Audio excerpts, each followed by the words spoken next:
finally time for that old summer staple, the 7th annual City Quiz Championship. After an onslaught of powerful contenders, only these 4 remain. This year we have a spectacular prize panel quiz, so let's kick things off with this question right here. A tool used to reach an itchy area of the back. Oh, that was fast. Quiz King, let's hear your answer. A back scratcher! Let's hear the rest of the question, please. Is known as a back scratcher, but the rubber object on the other end is... A massage ball! Let's hear the rest of the question, please. A massage ball. Now, what happens to someone who uses both? Go ahead, Mr. Adatara. They feel good. Correct. Diamonds are a girl's best friend, and this one is worth 200,000 yen. 200,000?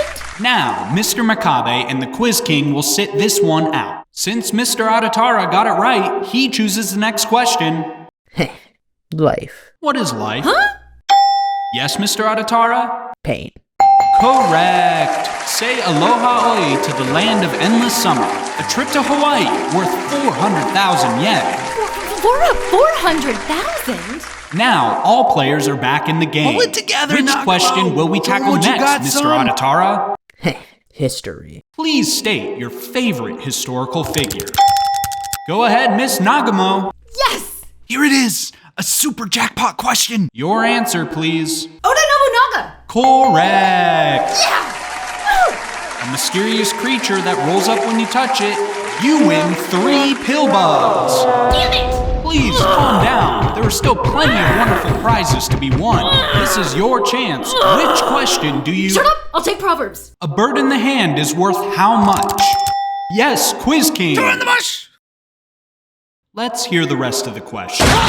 Would be answered 2 in the bush, but how best to kill 2 birds? Mr. Makabe. 1 stone? Correct. Oh yeah! There it is, the steal a prize symbol.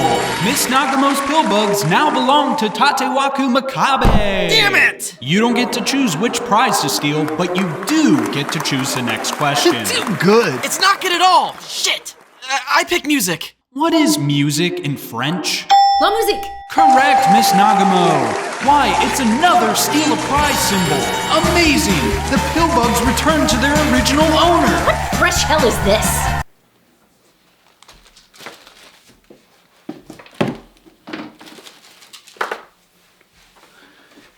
I've gathered you here because I have an obsession. An addiction, if you will.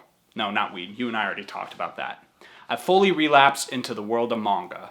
So come with me as I take you on a journey into the wide, wide world of City. Created and illustrated by Arari Kechi, City is a slice-of-life comedy about people. All types of people from all walks of life doing all sorts of wacky things. And they all live here in City. No, seriously, that's the name of the town. There's also town next door and country just beyond that.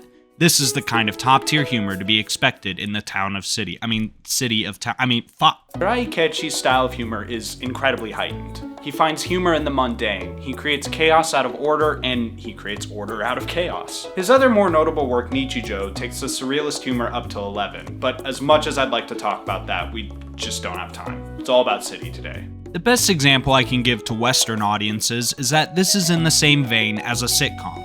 A large cast of characters dealing with random situations and the comedy that arises as a result. The difference is in terms of plot.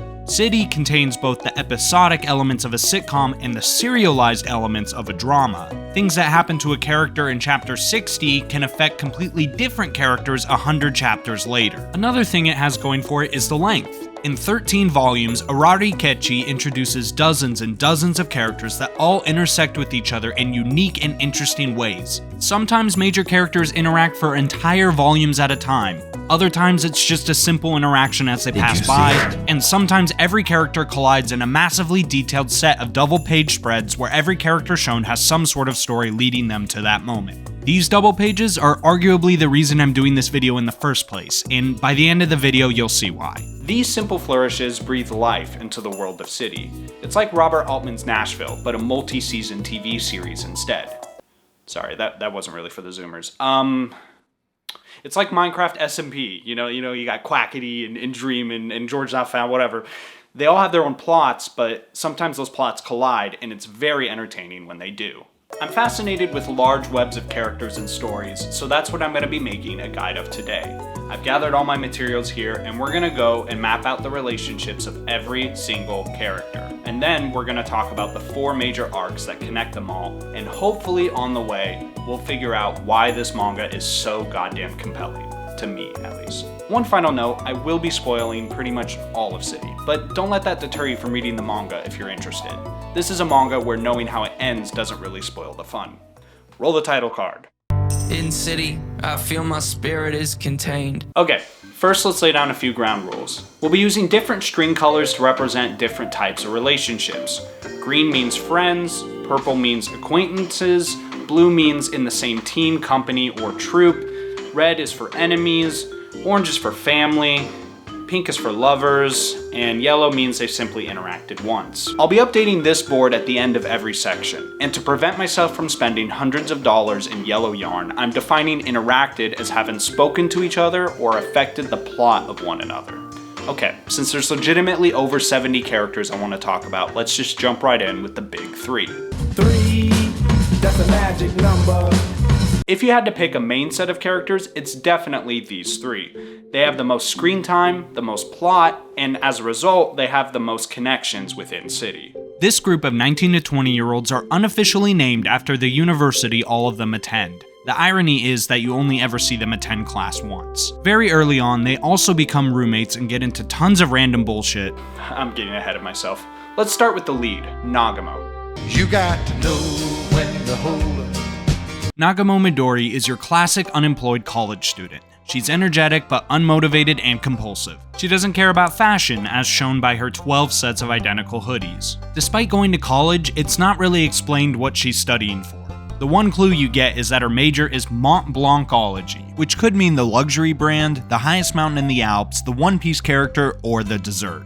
I'm gonna guess it's the last one because the design of this dessert deserves further examination. I mean, what the fuck is this, seriously? She's pretty aimless overall. Early on, she claims her dream is to, quote, do something fun, something that becomes a major arc throughout the entire series. Unfortunately, her idea of fun involves consistently betting on the horse track despite being 90,000 yen, which is about $600, in debt.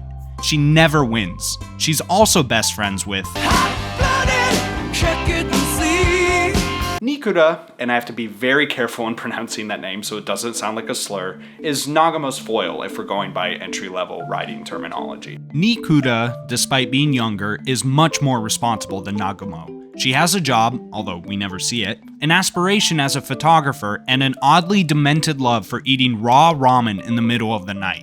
Nikura has a short temper, often whacking people with a paper fan that notably doesn't hurt but makes a large sound. Her character is mostly defined by her interactions with Nagamo, although she gets a fair amount of solo chapters. Nagamo's always asking her for money, which in turn often leads to physical altercations. And at some point, the two of them start a YouTube channel to earn cash, which quickly goes nowhere. Not even Cat Ears and Mambo No. 5 can make them popular. But Nikura's relationship to Nagamo is deeper than it seems. Unbeknownst to Nagamo, Nikura had a bit of a crush on her after seeing her athletic prowess in high school, going so far as to put her picture in a pendant, something that signifies a person you love. This pendant becomes a major plot point when it gets wrapped around a cat's ears and causes her to run around the city in desperation looking for it before anyone else finds it. But we'll talk about that later. If you had to pick a tsundere in the lineup, Nikura would be it. Now as for the final member of the trio, Things are shaping up to be pretty odd. Wako Izumi is the quirky one of the three. How do you describe Wako, other than, I'm so quirky XD? Well, she sees the beauty in the world, even if that beauty is often misplaced. She'll get obsessed about something and ignore everything else. She's very motivated, very friendly, and very easygoing, but her methods of getting things done are chaotic, to say the least. Wako's the type of person to be best friends with you before you're even acquainted with her. I mean, she literally stalks Nikura's place after seeing Nagamo come out of her apartment and vault over a guy, and within 15 chapters, they're all living together. Wako also likes to pull elaborate pranks on Nagamo and Nikura, from setting up a glue trap to swapping out shirts with smaller ones to make it look like they shrunk in the wash and then appearing from the ceiling dressed as a penguin. As a group, they get into all sorts of shenanigans. A lot of their chapters focus on trying to earn money for Nagamo's debt, but they rarely pay off. They compete in various competitions but receive non-monetary rewards. They attempt to win at the obviously rigged Gold Bar Festival, where you have to pull up a whole gold bar with a wafer cake. And they compete in a photo contest, to which Nagamo somehow wins but has to split the prize money equally. The best part about that last one is that the setup is a full 91 chapters before the payoff. That's just under half the manga's length. There's so much more I could talk about with these three, but we just have to keep it moving. Let's update the board. The power of movie magic. The Makabe family are central to the various plots of City. Let's start with the most antagonistic resident. Granny is, without a doubt, the evilest person in all of City. She's the landlord for the Mont Blanc trio's apartment complex, but she has specific beef towards Nagamo, as she owes her 90k yen in rent. Granny goes out of her way to torment Nagamo on several occasions, getting police to steal her belongings, kidnapping her for quote, part-time job hell, and demanding her to get on her knees and beg for forgiveness when Nagamo supposedly does have the money. There's not a lot of capital C conflict in this manga, but this is one of them. Granny's also supernaturally swift and strong, something that comes up quite a bit. And finally, Granny has a major arc at the end of the series that we'll talk about later. In terms of connections, Granny doesn't really have any to Nikura and Wako other than landlord, since they don't really interact outside of major arcs, other than that one time where Wako attempted to pay Nagamo's rent for her, which Granny refuses. Since Granny's the landlord of all three, the Mont Blanc trio are at minimum acquainted with her. Granny's also the mother-in-law of Mr. Makabe and his family restaurant are at the heart of City and its stories. He's a semi-social guy who seems content with his life. He's a little clumsy and simple-minded at times, but it's clear that he means well. Residents order food from his restaurant all the time, but as we find out later, he's really just an average cook. Mr. Makabe is a little short-staffed when we first meet him, but he quickly gains a part-timer, Nagamo, whose salary goes directly into paying off her debt towards Granny. Most of his story comes into play during the major arcs down the line. Despite being family, Granny and Mr. Makabe don't interact all that often. This could be because of the never-present Mrs. Makabe, who never shows her face but is supposedly a world-famous archaeologist who frequently sends back priceless artifacts and at one point discovers a new continent. What? Mr. Makabe doesn't really interact with Nikura outside of the final major arc that's honestly getting kind of hard to talk around, but I will continue to do so until the very end. Wako, on the other hand, is a regular customer, ordering omelet rice without the omelet, which is just chicken fried rice. Mr. Makabe also has 2 children. Tatewaku is a part of 2 major factions within City in addition to the Makabe family, so it's safe to say that he's a principal cast member. Tatewaku is motivated but somewhat childish. I mean, he's 16, so what are you gonna do? He's an avid soccer player, though his skill leaves something to be desired. He does get a chance to shine character-wise in a volume-long arc that I'll talk about in a bit. Fuck, I'm already putting a pin in a lot of things. I promise I'll come back to it, just bear with me. When we first meet Tatewaku, he's working at the family restaurant to his slight disappointment. However, when Nagamo accidentally breaks one of Mrs. Makabe's recently sent artifacts valued at 1 million yen, unbeknownst to the family but known to Nagamo because she stole it and tried to pawn it off earlier, she offers to do anything to pay them back. So Tatewaku gives his job to her in order to attend more soccer practice. Despite this plot setup though, he still shows up in the shop to work occasionally and receive advice from his dad. Examples include his dad's push for him to wear his lucky item for the day, a miniskirt, to which Mr. Makabe just laughs at him, or to wear a matching outfit based on a purposely damaged bougie t-shirt, to which Mr. Makabe once again laughs about behind Tatewaku's back. Most of Tatewaku's time, however, is spent with other groups that we will talk about in a bit. Despite being family, Granny and Tatewaku never interact save for the first chapter, but even then, that's off-screen. He's kicked a ball directly into Nikura's face, but that's about it for their interactions. And as for Wako, they don't interact at all outside of the final major arc. Matsuri doesn't belong to any faction outside of the Makabe family, which is somewhat unusual for this series.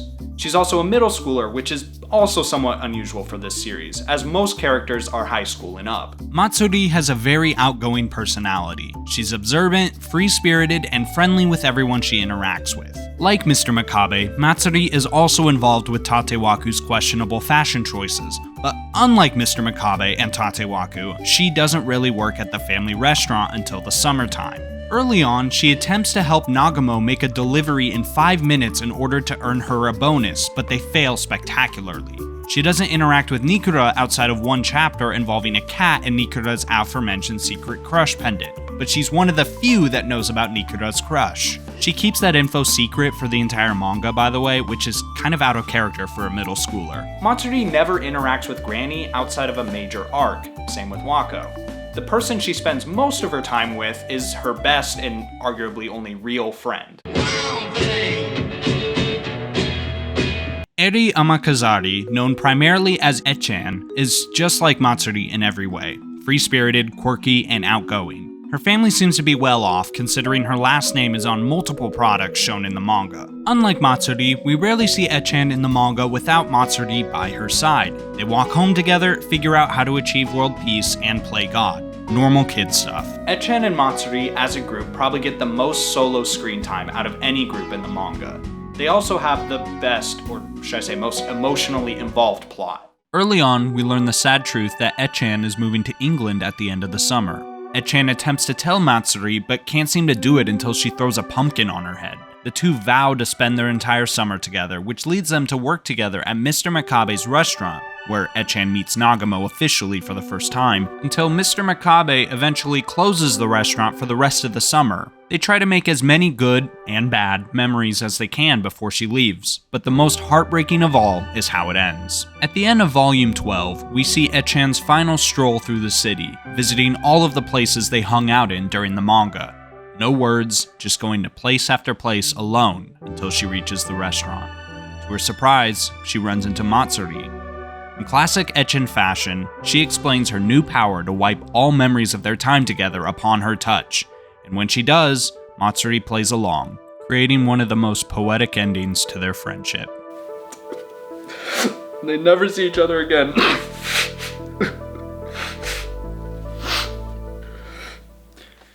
Except for the next volume where Matsuri catches her one last time at the airport right as she's about to leave for England. Echan tries not to interact with her, but they get into a fight with Echan explaining that her exit was perfect. Saying goodbye face to face, isn't that kinda sad? They share one last teary-eyed moment together before she finally departs. Besides the interconnectivity between characters, this is hands down my favorite part of City. Never have I cried over a print media before, but these pair of quirky-ass middle schoolers sure showed me.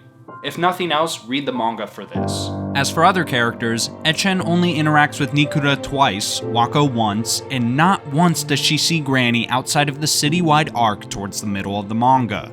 There's a plot point where we learn that Echan had a bit of a crush on Matsuri's brother, Tatewaku, but as Matsuri and Echan later talk it out, it becomes clear that the crush is less romantic than originally implied. Shortly thereafter, Tatewaku gives Echan the 3 pill bugs that he won from the quiz show, implying that the pill bugs eventually made it back to Tatewaku. If that isn't true love, then I don't know what is. Outside of Mr. Makabe and Tatewaku, Echan only interacts with one small character that I'll, unsurprisingly, introduce later. For now, let's update the board. It may look kind of empty, but it'll fill up pretty quickly. Our next major faction comes from City South High School. It's the soccer team. There are 14 players in total, including Tatewaku, and all of them except one are total dog shit. A lot of their screen time is spent as a team practicing next to the river every day. They lose every game that they play in the manga, usually because they don't have their star player. Despite this, they maintain a strong bond all the way till the final major arc of the series. But the most interesting part is that almost every character on the team has a secret talent or quirk that comes into play later down the line. And now, without further ado, let's meet the players of your City South High soccer team. Kirogane, the goalie. His secret talent is baseball. His pitching skills are something to be feared. While it helps in returns and goal throws, often doming other players, his skill leads the high school baseball team to winning nationals off-screen. Are ya ready, kids? Aye, aye, Captain! Obina, the team captain. You can spot him sporting a white headband and repping his team with pride, despite being one of the worst players on the team and having no special secret talents whatsoever. He's passionate though. The man whose name literally means smile, Hohomi is always smiling and scratching his head. No one's sure if he has any thoughts in his head, which could explain why he's been held back 7 times, making him a 25-year-old high schooler. We're caught in a trap. These two center backs mostly spend the game setting up traps on the field for opponents to stumble over, like tying grass together, making a hole, or a full-ass bear trap. The legality of these traps is still up for debate. They also have a passion for fashion, creating unique and distressed bougie-ass t-shirts like the one Tatewaku bought. With up-and-coming designs like the Beyond the t-shirt, they're sure to make it big.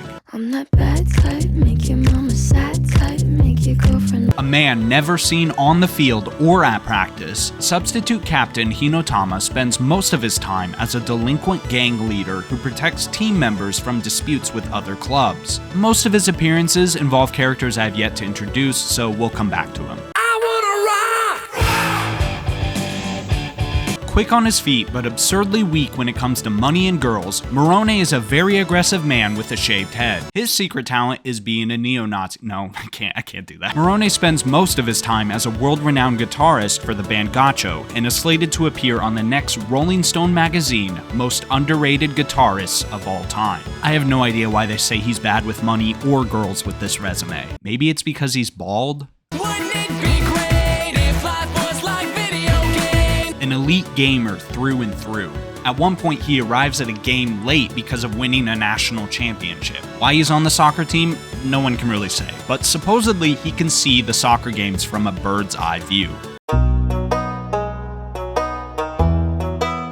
A power forward that, quote, does really reckless shots really often. In his first appearance, he kicks the ball straight into Tatewaku's head. It causes a goal, however, so maybe he's on to something. His secret talent is that he's also a leading rare fish hunter who would be great at Stardew Valley. Bro could definitely catch the legend on his first try.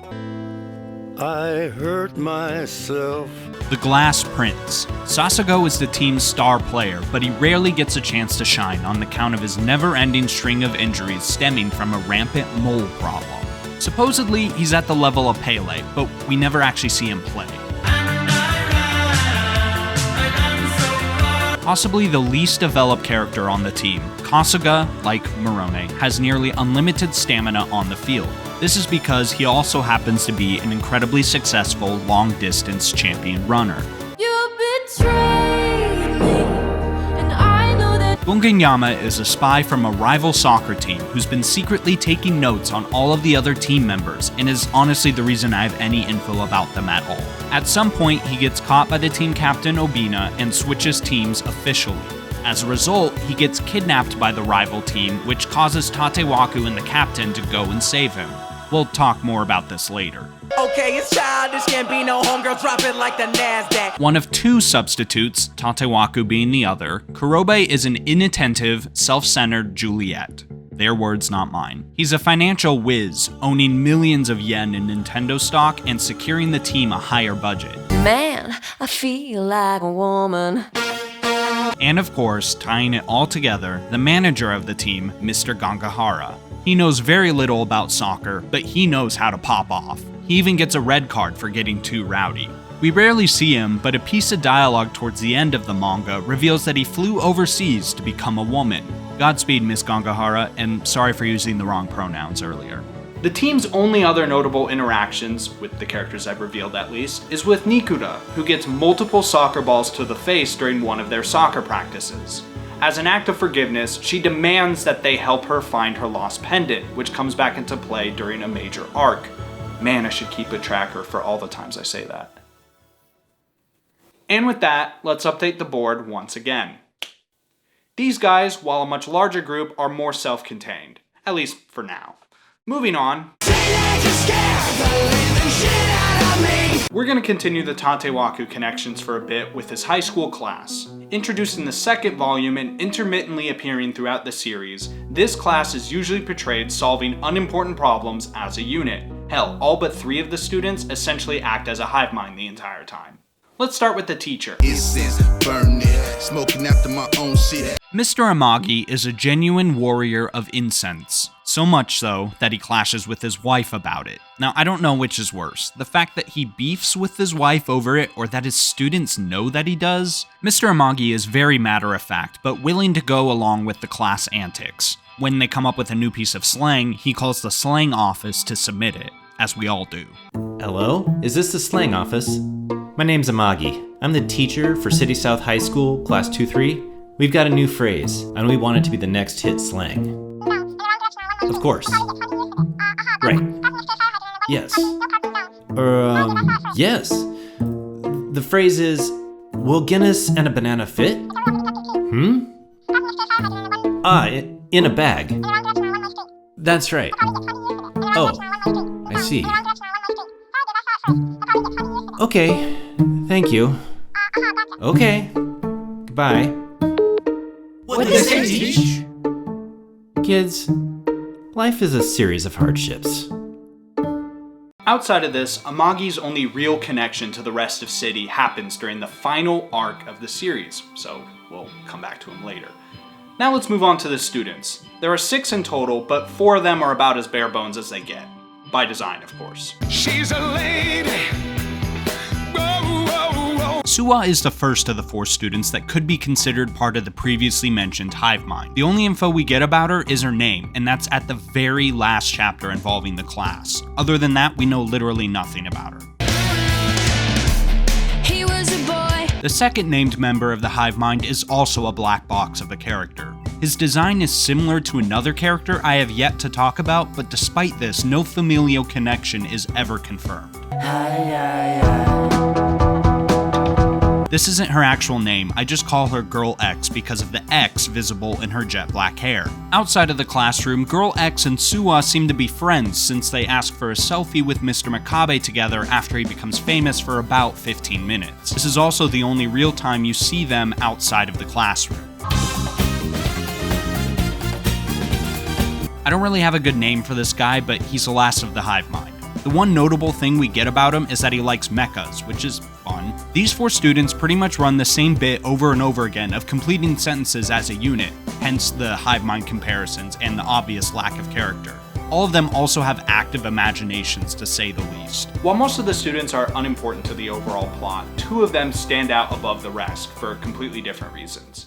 The main character of the class is inarguably I'm so tired. Riko Izumi is the younger sister to Wako. Like her sister, Riko is quirky and capable of almost anything if she sets her mind to it.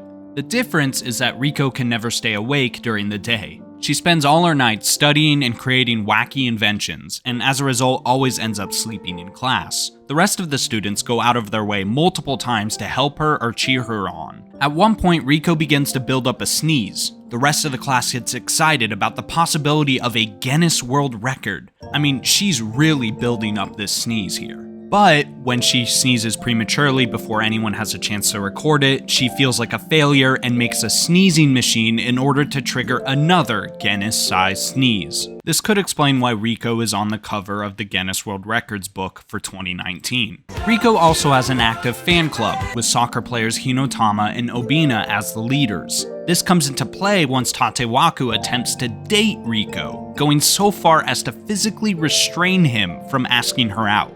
It doesn't matter though, because she rejects him. But that's just the beginning of their story. The rest takes place during the 3rd major arc of the series, so stay tuned. I'm so sorry. Going back to the classroom, there's still one character left to introduce. It's probably 'cause you think you're cooler than me. You've never seen a kid as cool as Ryota Adatara. He is the definition of cool. He's a paper airplane master, coffee master, thoughtfulness master, and a hard-working student. That's why the other students call him a modern-day William Tell. He's a driving force in the class chapters, but he also has a big role in the conclusion of the Matsuri and Echen's storyline. You see, Matsuri only figures out that Echen is at the airport at all with the help of Watcher of All, sometimes from a bench, sometimes from a pole, Adatara. He takes him to the airport on his bike and goes out of his way to prevent bystanders from interfering. In order to give them more time, he even trespasses onto the runway to stop the plane. Plane stopper Adatara truly doesn't give a fuck. I should also mention that Riko and Wako also have a hand in the conclusion of the best friend's final farewell. Riko uses sneezing gas to cause the pilot to constantly sneeze, delaying the flight. When it's clear they need more time, Riko goes to drug the pilot again, but trips over a mole. Seriously, they gotta do something about these moles. And releases sneezing gas all over the airport. If Riko, Wako, and Adatara weren't on a no-fly list, they are now. Other than the class, Ryota Adatara's main connections are to the rest of his family. So let's go there next. But first, never gets old. The Adatara family owns Adatara Wines, situated next door to the Makabe restaurant. They're a central business to the town of City, and their family casts an equally wide net of interactions. Dr. Adatara is a genius scientist that's maybe just a little bit senile. I mean, he's 102 after all. We first see him in the first chapter, where he seems to have beef with the Makabe family. We later learn that it's more of a prank war between Dr. Adatara and Mr. Makabe. This escalates to him faking his own death and hiring the local plasterer John Lennon to pose as a doctor. I mean, just imagine. This prank goes sideways when he actually dies, but he returns to his body after Makabe pulls one last prank by drawing a face on his long nose. Like Riko and Wako, Dr. Adatara is highly inventive. He plants several secret cameras and microphones in the Makabe family residence, converts the Makabe mascot outside the restaurant into a flying vehicle, and makes a gun out of a fishing pole. Most of his interactions come from his primary roles in the second and third major arcs of the series, so I am once again asking you to come back later. The rest of the Adatara family all gets introduced in the same chapter, but what they get into varies a lot from person to person. Mr. Adatara is the owner of Adatara Wines, although we rarely see him do work related to the store. Most of his screen time is spent hanging out with Mr. Makabe and another character I have yet to introduce, so I'll have to put a pin in that. Overall, Mr. Adatara seems to be a little absent-minded. It's a good thing the store is largely run by Mrs. Adatara is undoubtedly the boss of the household. Yes, she does the cooking, yes, she does the cleaning, and yes, she manages most of the company activities. Most of her screen time is spent ordering the rest of the family around or dragging them back to the store because there's no one manning the register. It's a little unfortunate that we're still doing the wife does all the work while husband remains an idiot trope, but it is satisfying to see her do a wrestling move on her own husband. The eldest son and heir to the liquor store, Tatsuta is probably the second hardest working member of the family behind Mrs. Adatara. You can spot him by his trademark towel-wrapped head and scar on his left cheek. He used to be a world-class soccer player until he injured his knee, but now he's mostly in charge of delivering liquor to businesses and manning the register. Tatsuta has the most plot development out of the Adatara family, but there's a couple of characters I need to introduce first before we can talk about it. The eldest daughter to the family, Kamome is notably clumsy and absent-minded. In her introduction, it's revealed she's broken 72 plates. Wait, sorry, 73, she just broke another one. Despite being somewhat of a nuisance for the Adatara business, she's a successful manager for City's only famed celebrity. Okay, Shia isn't actually part of the Adatara family, but I'm putting her in their orbit because most, if not all of her plot stems from them. Shia is a 20-year-old that looks like a child. Lolly fans rejoice. And also get the fuck out of my YouTube, please. She's most well known for creating Mr. Explodey, a very popular mascot that pops up everywhere in the manga, although she admits in an interview that her friend, Wako Izumi, came up with the idea. She's often surrounded by fans, and even has a fan club also managed by gang member Hinotama. Her and Kamome have a decent but often combative relationship at the beginning, but they come to more and more of an understanding until they really start working together to put Shia in as many ads as possible. Shia also has history with Tatsuta, apparently being the one that caused his trademark scar when he shielded her from a bird. Shia also has a crush on Tatsuta, although this love is never returned as Tatsuta essentially sees Shia as a child. He literally says to her kids shouldn't be drinking beer. The weirdest part is that despite her age, two of Shia's friends are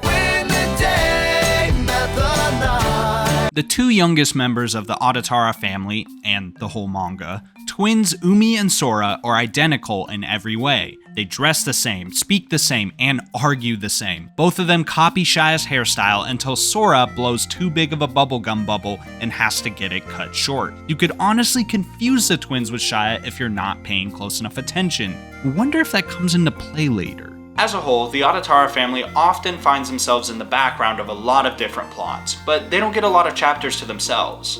If there's one group that I wish had more character development, it's this one. With that, let's update the board.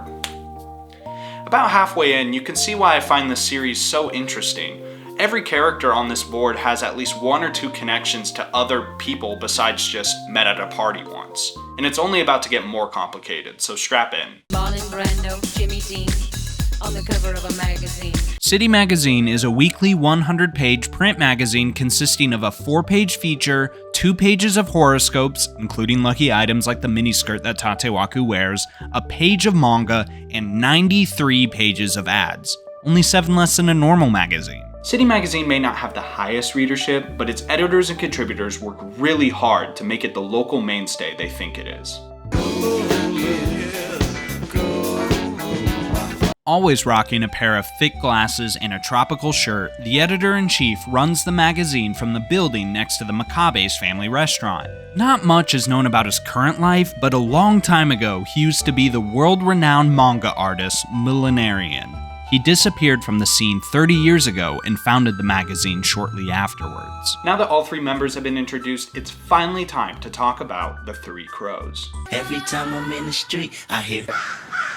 The 3 Crows consists of the 3 main business owners and managers, Mr. Makabe, Mr. Adatara, and the editor-in-chief. While the 3 of them are neighborhood association officers often tasked with very important duties, the 3 of them mostly hang out in a friendly capacity and more often than not fail to do whatever they were supposed to do. They hang out, throw back beers in public parks, and reminisce about the good old days instead. Mr. Adatara is referred to multiple times as the brains of the 3 Crows, even though he's the one that usually gets them into trouble. This group gets a couple of solo chapters, from going to the beach, which turns out to be a miserable experience, to regressing to a childlike state, which results in public embarrassment, to getting beat up by Granny. Nagamo also has a couple of chapters hanging around this group, and of course this group has a major role in 3 of the 4 major arcs within this series, which I will talk about later. But let's go back to the magazine and introduce the editor in charge of every feature for every edition. 'Cause all I wanna do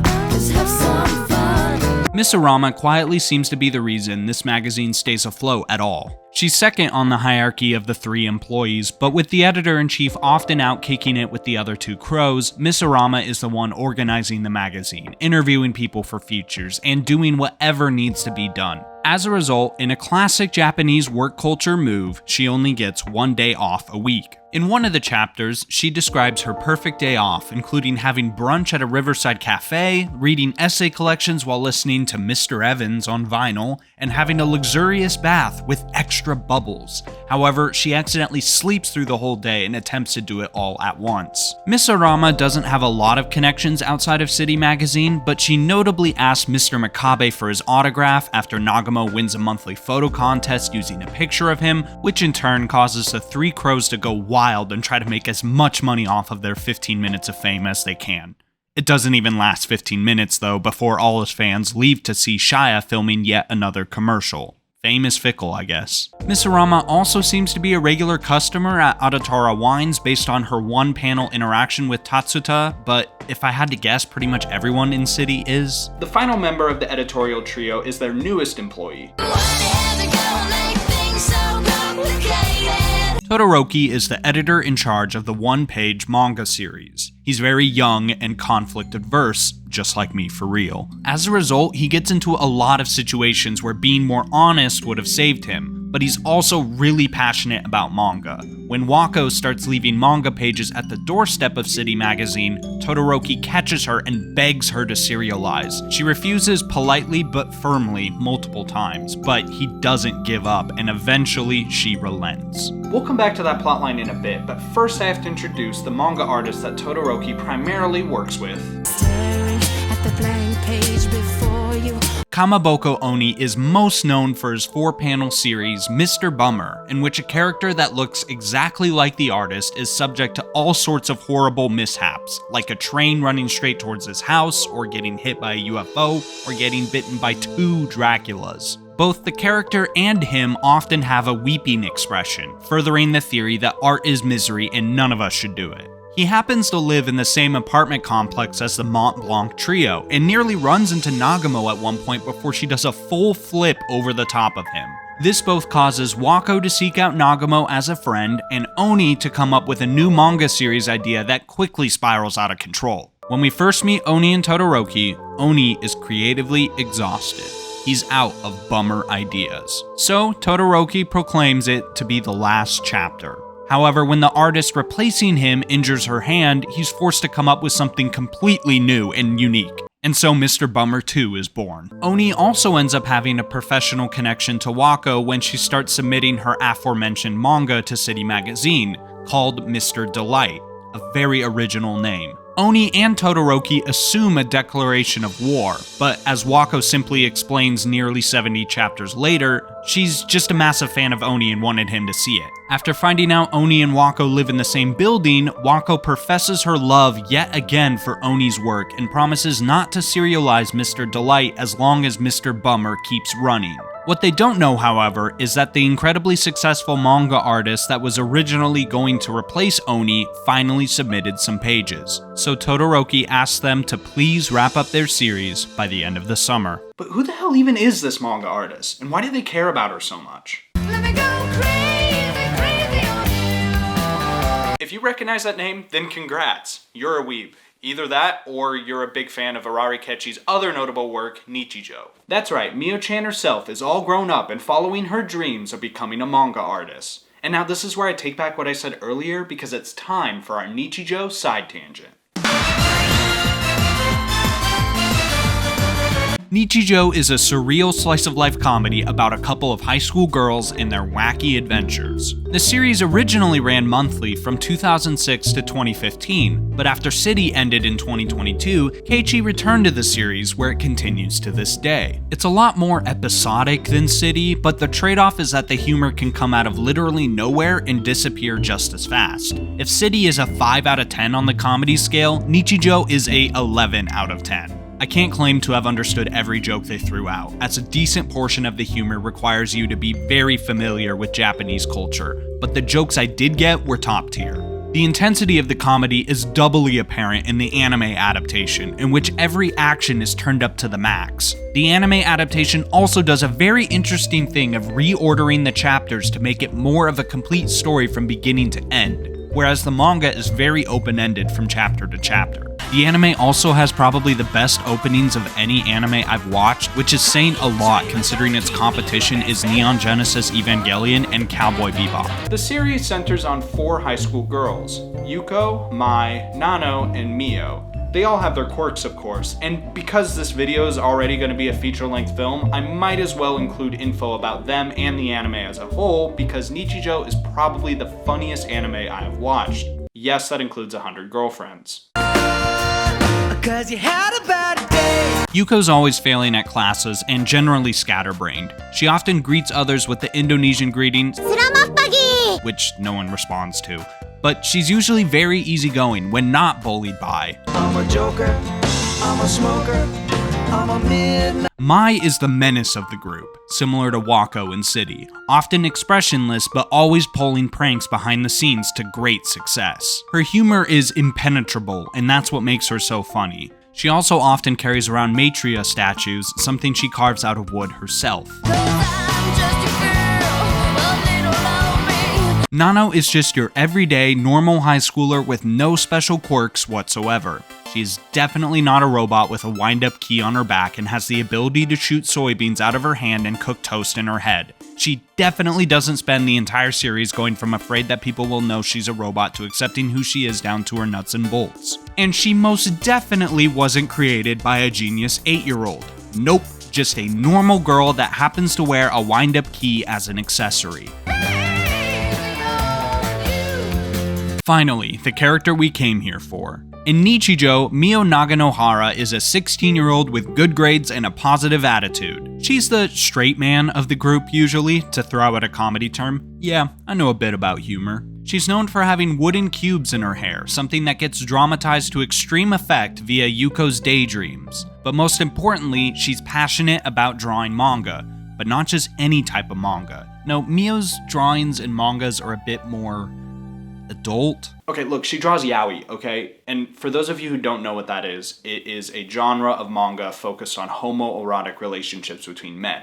It's also known as boys' love. I'm not going to be showing examples, you'll just have to use your imagination. Go ahead, use your imagination. What sort of imagery would be shown in an 18+ comic about two men in a relationship? Really think about it, visualize it. You're welcome.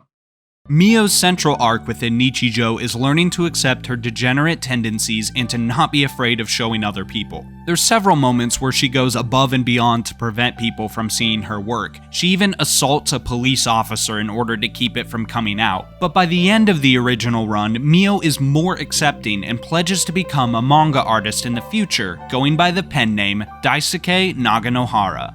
And now we return to our previously scheduled city programming. It's unclear how much time has passed since Nichijou ended or how old Mio is when the events of City begin, but what is clear is that her dream became a reality. As Oni explains, she's a legend who's won countless awards and sold over 10 million copies with her debut work. That's insane. But there's just one small problem. Remember what genre of manga Mio likes to draw again? I mean, just use your imagination. Really concentrate on it. But you know, maybe she grew out of it as an adult, right? Bonjour. My lord, why do you say bonjour whenever you spread your legs while we're in the nude? It is my dream to do this before one and all. A fitting goal for one who has his eye on world conquest. It is such thoughts that make my bonjour what it is. Come one and all and take a closer look, haha. You called, my lord? Pardon the rush, but please let me bonjour my bonjour in your bonjour. As you wish, my lord. All right then, say it with me. Bonjour! City Magazine isn't about to become a smut magazine, so with the help of Wako, Todoroki begs Oni to return. The thing is, Todoroki still has to turn down Miss Naganohara's work, but he can't even get a word in as she explains just how good this manga is for her creatively, then proceeds to vomit out multiple ideas with terrifying implications like, what if someone cut off another person's bonjour and we slap the readers in the face with a full-color 2-page spread of it? Now one final time, I just want you to imagine what a full-color 2-page spread of a severed bonjour might look like. Well, you don't need to imagine this time because she drew it already. I bet you thought I was going to show you, huh? Look, I'm crazy, but I'm not trying to get banned. That, and they don't really show us what it looks like. They just show Todoroki in all its glory. Todoroki is unable to stand his ground and leaves with 5 additional chapters and no change in his situation. The conflict all comes to a head when Mio meets Oni and asks him for his autograph. She explains that Mr. Bummer had a huge impact on her as an adult and that his work inspired her to move to City and work for City Magazine in the first place. They're justifiably confused when they figure out that both of them submitted works to Todoroki despite only being able to publish one manga at a time due to City Magazine's small print budget. In the second to last chapter, all of this is resolved when the two of them propose a manga written by Oni and drawn by Mio. That, plus a sudden switch to digital due to only 10 people reading the print version on a weekly basis, allows for even the editor-in-chief to start drawing manga again. Happy endings all around. Miss Naganohara doesn't really interact with anyone outside of the City Magazine staff, but I should point out that the reason she was unable to take over for Oni all the way back in the beginning was because she witnessed Nagamo and Matsuri's failed delivery attempt, and while rubbernecking ran into someone, shattering their phone and severely injuring her hand. It's a one-way plot connection, but it's a connection nonetheless. Okay, that's enough about the magazine. We still have 30 characters? Fuck me, I gotta speed this up. Oh, hey, that was actually pretty smooth, wasn't it? Even smoother now that I'm bringing attention to it. And now I'm calling attention to the fact that I'm calling attention to it, which is even funnier. Next up, we have Miss Tanabe and her employees, starting with the woman in charge. Despite not having a lot of physical appearances, Miss Tanabe's influence on the overall story is far-reaching. Prior to the events of City, she used to be the main officer on duty, but after injuring her leg, she was forced to take a leave of absence. Thankfully, she's also the owner of a massive corporation and a millionaire with her own mansion and set of servants. She likes to run events for the city, but some of them, like the Tantrum contest, only get the Mont Blanc trio as participants and is swiftly cancelled. Miss Tanabe is the owner and sole provider of budget for the weekly City magazine, but largely keeps her hands off. She loves rewarding citizens for their contributions to the city or just for doing a good deed, but she often takes it too far, as we'll see with the first major arc of the series. In addition to all of this, she has a long-time crush on none other than Tatsuta Adatara, which comes back around in both the second and final major arcs of the series. Outside of those major arcs, which, yes, I promise I will get to, I haven't forgotten about it, okay? Miss Tanabe is virtually non-existent, so let's move on to her main servant. Honored to be your obedient servant. Hotaka is the latest in a long line of servants to the Tanabe family. Hotaka is incredibly loyal, resourceful, and good for a bit of entertainment when he pretends to be an octopus. He's also the one that pushes Miss Tanabe to make a move on Tatsuta after reassuring her that it wouldn't be improper. When Miss Tanabe makes a request, Hotaka pulls out all the stops to make it happen. Sometimes that results in a bit of kidnapping, but we'll talk about that later. Hotaka has one notable connection outside of the Tanabe crew, Granny. Once upon a time, they used to be lovers. Okay, maybe not lovers, but it's clear they used to have a close relationship that could have definitely gone further if Hotaka hadn't been dead set on serving the Tanabe family. In high school, Granny and Hotaka served as student council president and vice president respectively. Granny ruled the high school with brute force, whereas Hotaka was quiet and reserved. Despite being a near constant opposition, they made a great team and, quote, restored the school to its former glory. Whatever that means. After graduation, Granny basically proposes to Hotaka, but he gives her the cold shoulder. Kinda rude to be honest, but that's high school sometimes. Since I don't have a string color for used to be co-council members and potentially lovers but haven't actually seen each other in decades, I'm gonna go with purple, because at the very least they know each other pretty well. I'm also realizing in real time, and definitely not several weeks earlier while I was writing the script, that the rest of the Tanabe crew is introduced during the first major arc of the series, so I'll hold off talking about them until then. Now let's move on to the various workers of City that keep things running behind the scenes. Oh shit, sorry. Most of these characters have little to do within the town of City. Most of them are used as a plot device or to make the world a little more lively. Of course, I'd be remiss if I didn't start with Officer Tanabe's replacement. Officer is never given a proper name in the manga, but that doesn't stop him from interacting with a lot of different people. Introduced in the first chapter, Officer has only been stationed in City for 2 days, but has a lot to live up to, despite not really having a clue who he's replacing. We learn much later that he became an officer right out of high school with no qualifications whatsoever. Good social commentary there, Keiichi-senpai.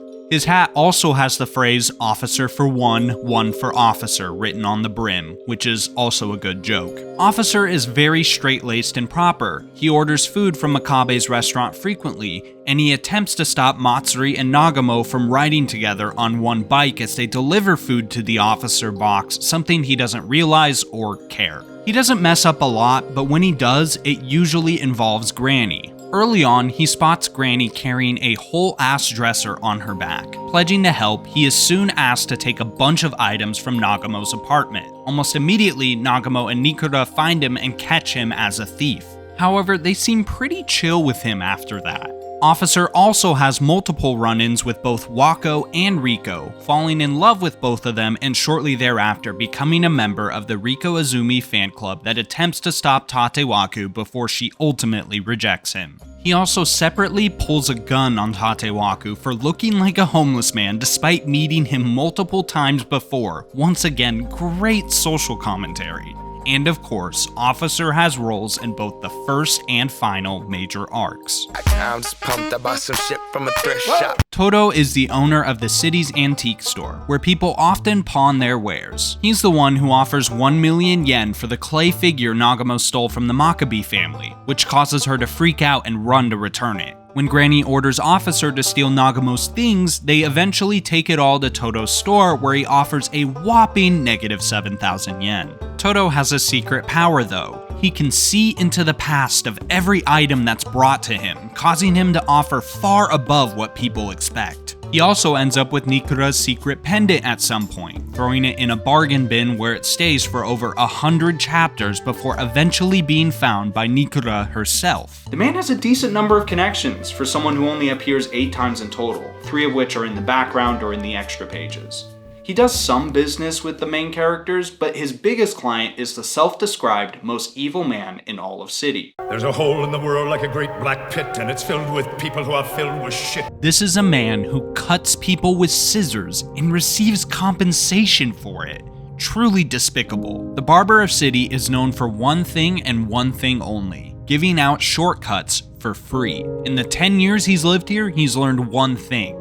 Even if something is free, the people of City will still pay for it. Not with money, but with items they own. His regular clients include all 3 members of the 3 Crows, Echan, Kamome Adatara, and Kamaboko Oni. He's also the one responsible for cutting Sora's hair shorter after her bubblegum incident. These regular customers single-handedly keep this barber's business afloat by offering rare items such as Shia merchandise, original copies of out-of-print millenarian manga, and ancient artifacts presumably sent from the ever-absent Mrs. Makabe. All of these items are sold to Todo for hundreds of thousands of yen each. Him and Echan establish a special relationship after she asks for advice on how to break the moving news to Matsuri. His advice?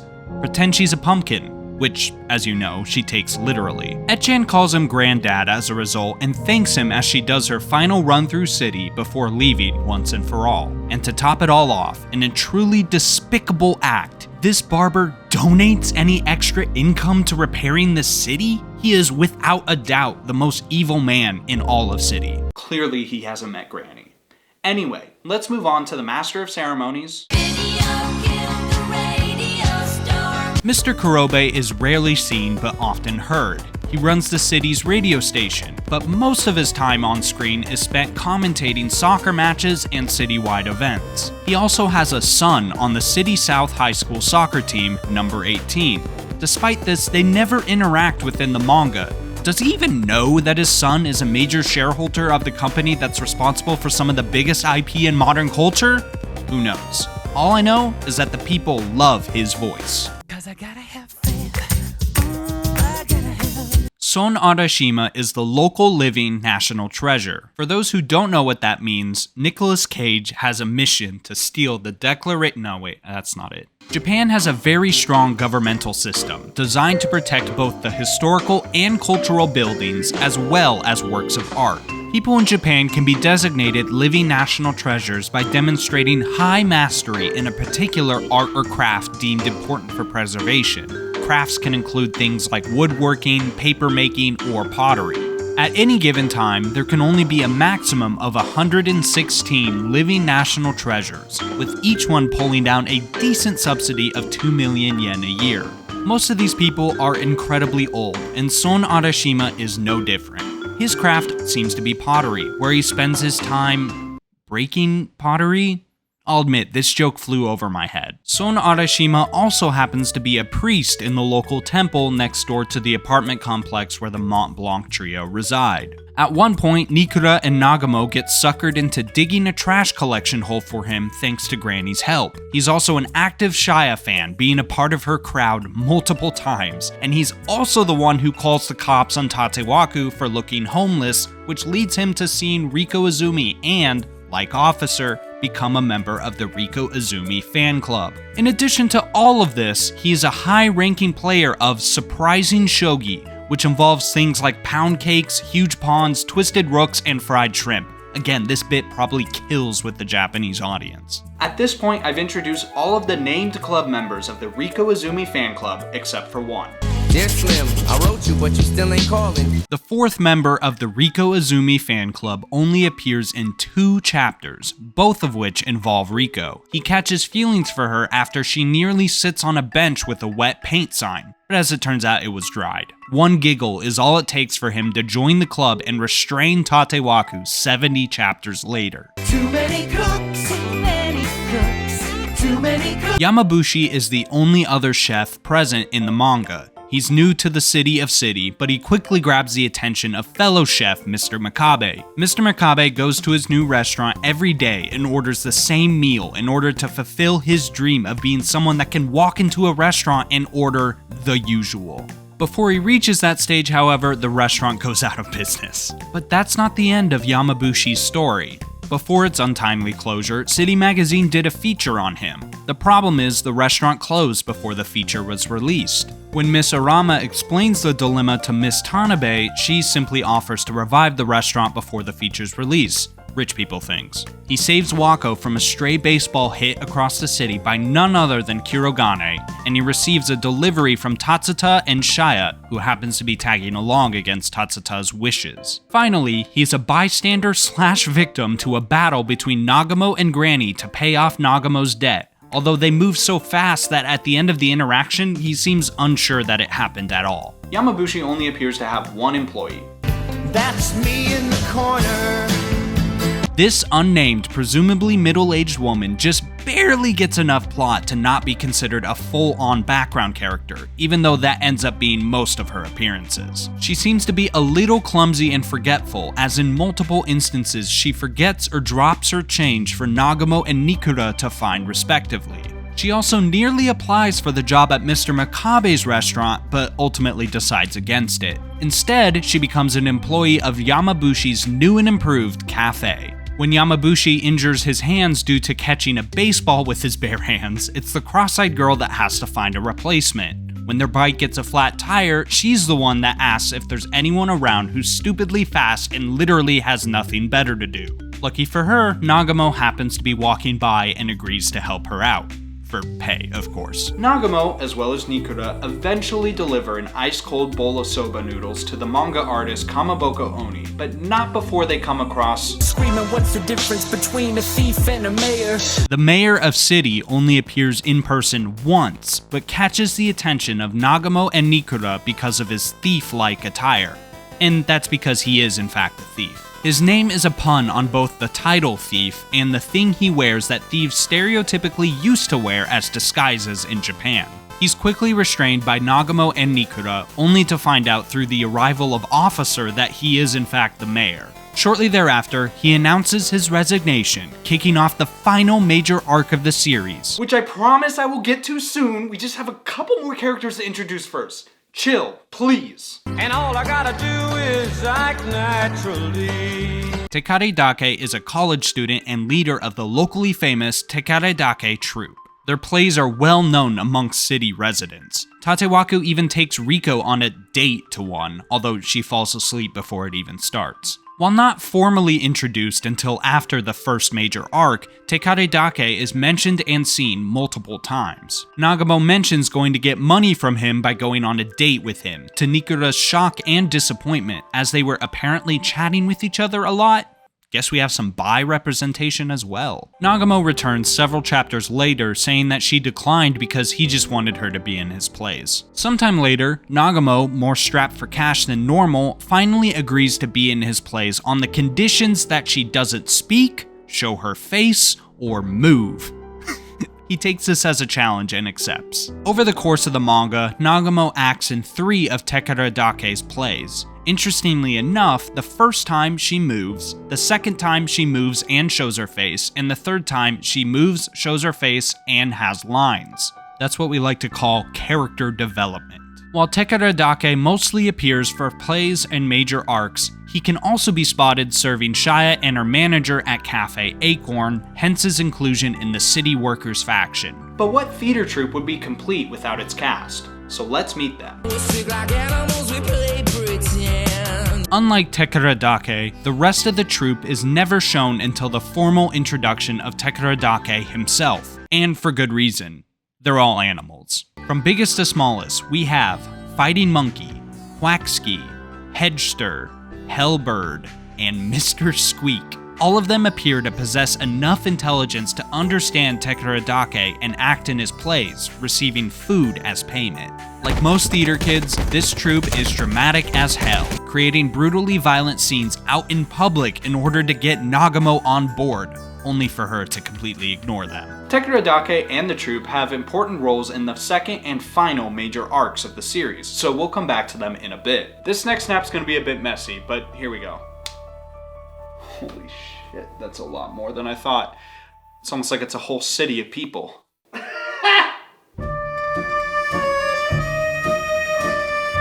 The mob, despite being introduced as a set of unnamed extras, end up appearing all over this manga. In the process, most of them are given distinct names, jobs, and personalities.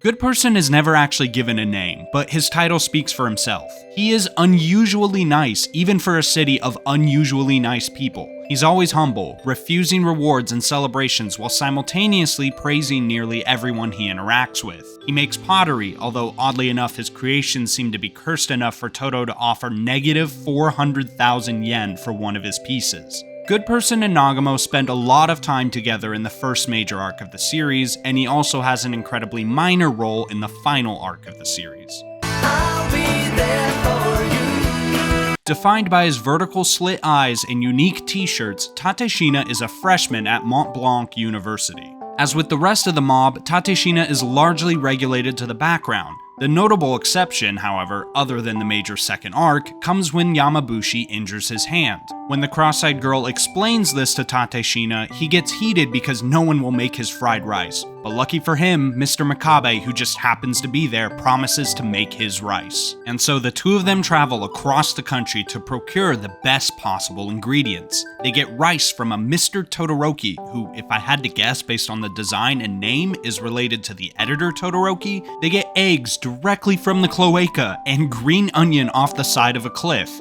And at the end of it all, it's super average. Tateshina is also notable for being the person Daisuke runs into while being distracted by the delivery mishap, smashing his phone and injuring her hand.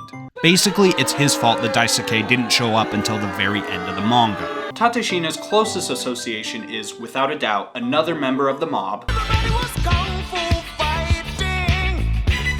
Introduced simply as New Mob, Quiz King can be spotted by his shaved head and aggressive personality. Like Tateshina, Quiz King also studies at Mont Blanc, although he gets kicked in the face before we can learn what his class or major is. As his name implies, Quiz King is a quiz connoisseur. He remarks that he won the second qualifying round of the 6th annual City Quiz Championship, which I don't know what that means, but go off. He was also a finalist of the 7th annual City Quiz Championship, which you saw at the beginning of this video. But Quiz King is most known for two things: his friendship with Tateshina and his rivalry with Granny. Shortly after the mob apprehends Officer for stealing Nagamo's belongings, Granny arrives and whoops everyone's ass. This lights a fire in Quiz King, and he seeks revenge by challenging Granny to a quiz show. She simply responds by spewing poison in his face, which I don't know how she can do that. Is she a fucking lizard? It's in this chapter that Tateshina comes to defend him, resulting in him getting beat up as well. From that point on, Quiz King and Tateshina are largely inseparable. A couple of besties. Roommates, if you will. Oh my god, they were roommates. The rivalry between the two mobs and Granny comes back in full swing during the second major arc of the series, so we'll leave them behind for now and move on to... One is the loneliest number that you... Known for their polka dot shirt and rounded nose, this guy is even less defined than the other mob members covered thus far. Most, if not all of his info, comes from his interaction with Mr. Makabe, who he ding-dong ditches at one point only to get caught after Makabe chases him across the country. This is not a joke, they literally showed them going from Tokyo to wherever the fuck this is. Upon being caught, the polka dot man reveals that he's a college student living alone for the first time, and that ding-dong ditch was the only way to move people's hearts. Imagine being lonely in college. Couldn't be me. The rest of his character info is revealed during the climax of the final arc of the series, which is kind of crazy. But because of that, let's move on to... Onigawara, defined by her pigtails and freckles, has little impact on the plot. Other than the officer incident, the only other time we see her in a speaking role is as the employee who convinces Tatewaku to buy the Yoko brothers' distressed t-shirt. Last and least, in terms of number of appearances, is Sweater Girl. No name or real info is ever given. She always has a disinterested or grumpy look on her face, and she has a pencil in her ear. She has one notable appearance outside of the officer incident as a worker for a mahjong parlor in the same building as City Magazine. Her big scene is throwing water at the Three Crows and Nagamo for being too loud after Mr. Makabe drew a 9 gates hand on his first move, which, by the way, is a signifier of death and the reason there's a Grim Reaper in the background of the frame I showed.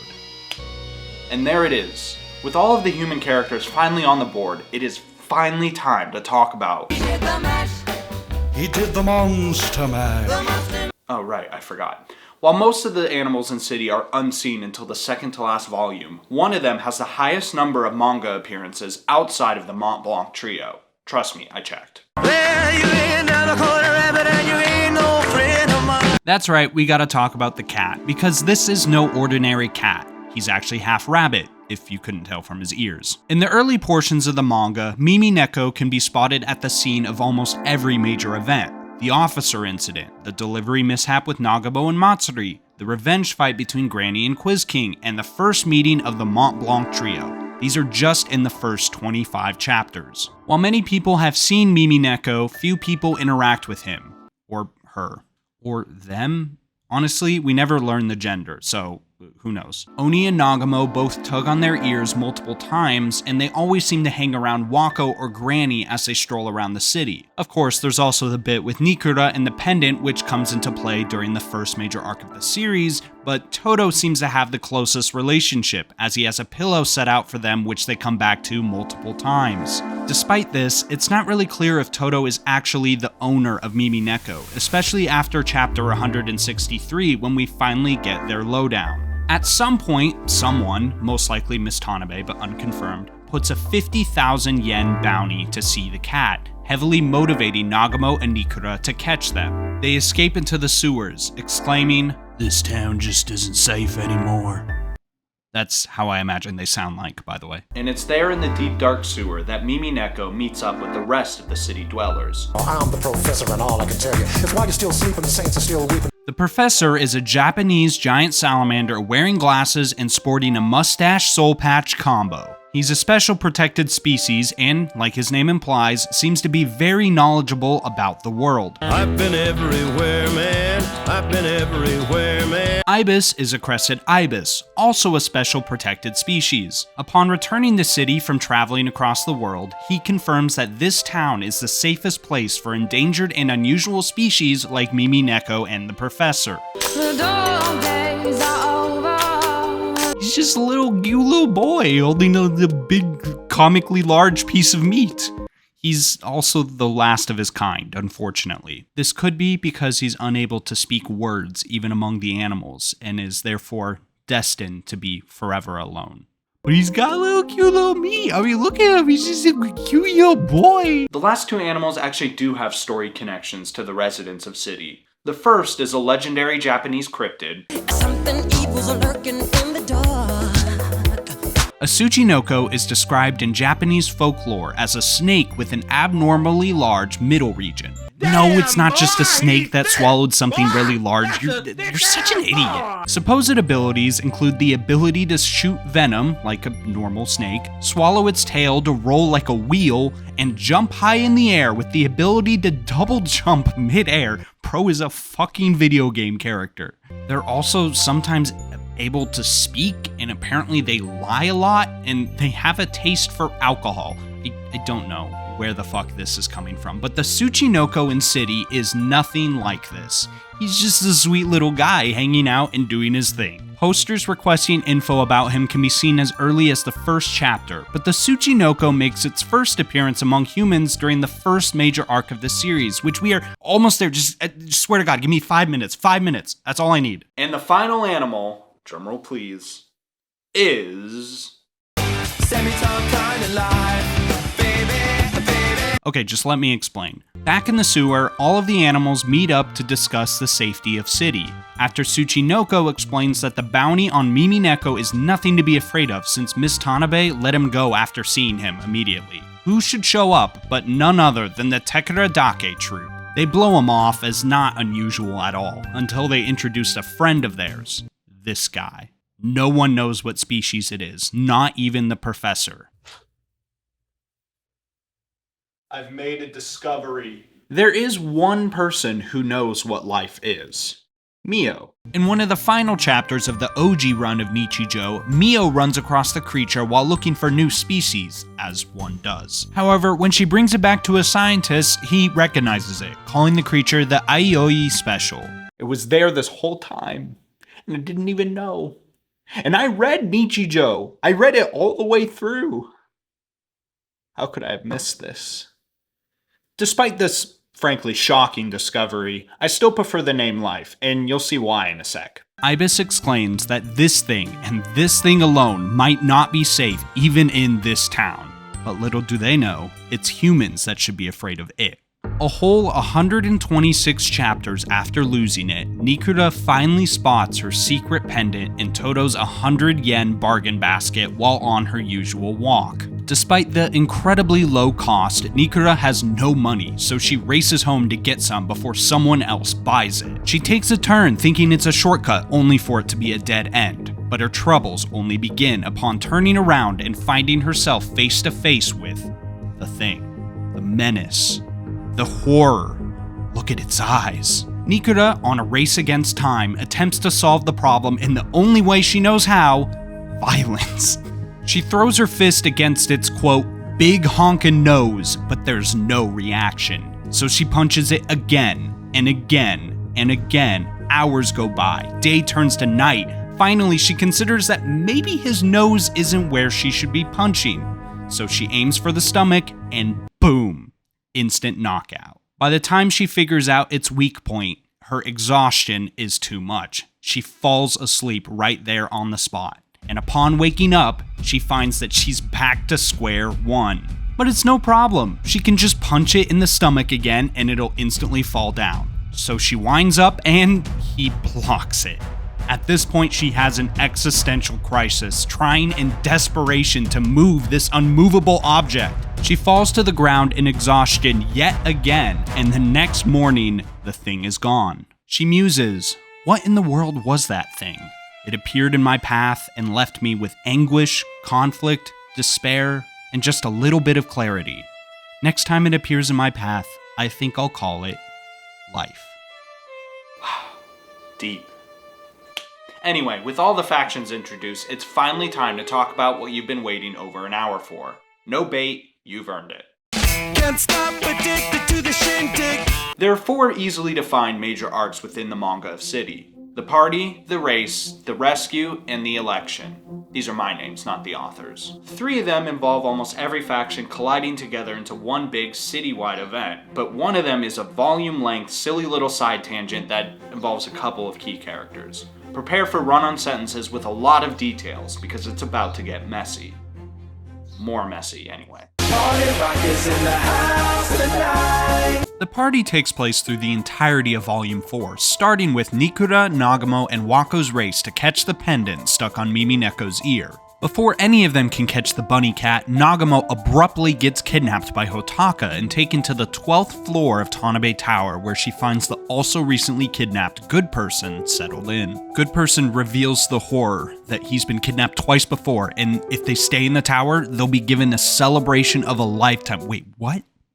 How is that bad? But Good Person hates being rewarded, so the two of them, along with Wako, who followed Nagamo after seeing her kidnapped, descend the tower floor by floor. However, in order to escape, they'll have to face a new trial on every floor all the way to the bottom. Nagamo is desperate to be praised and celebrated, but finds that her only option is through the trials, after Todoroki and Oni unknowingly block the exit back to the top floor after also being kidnapped for doing a good deed of their own, completing the manuscript for Mr. Bummer 2.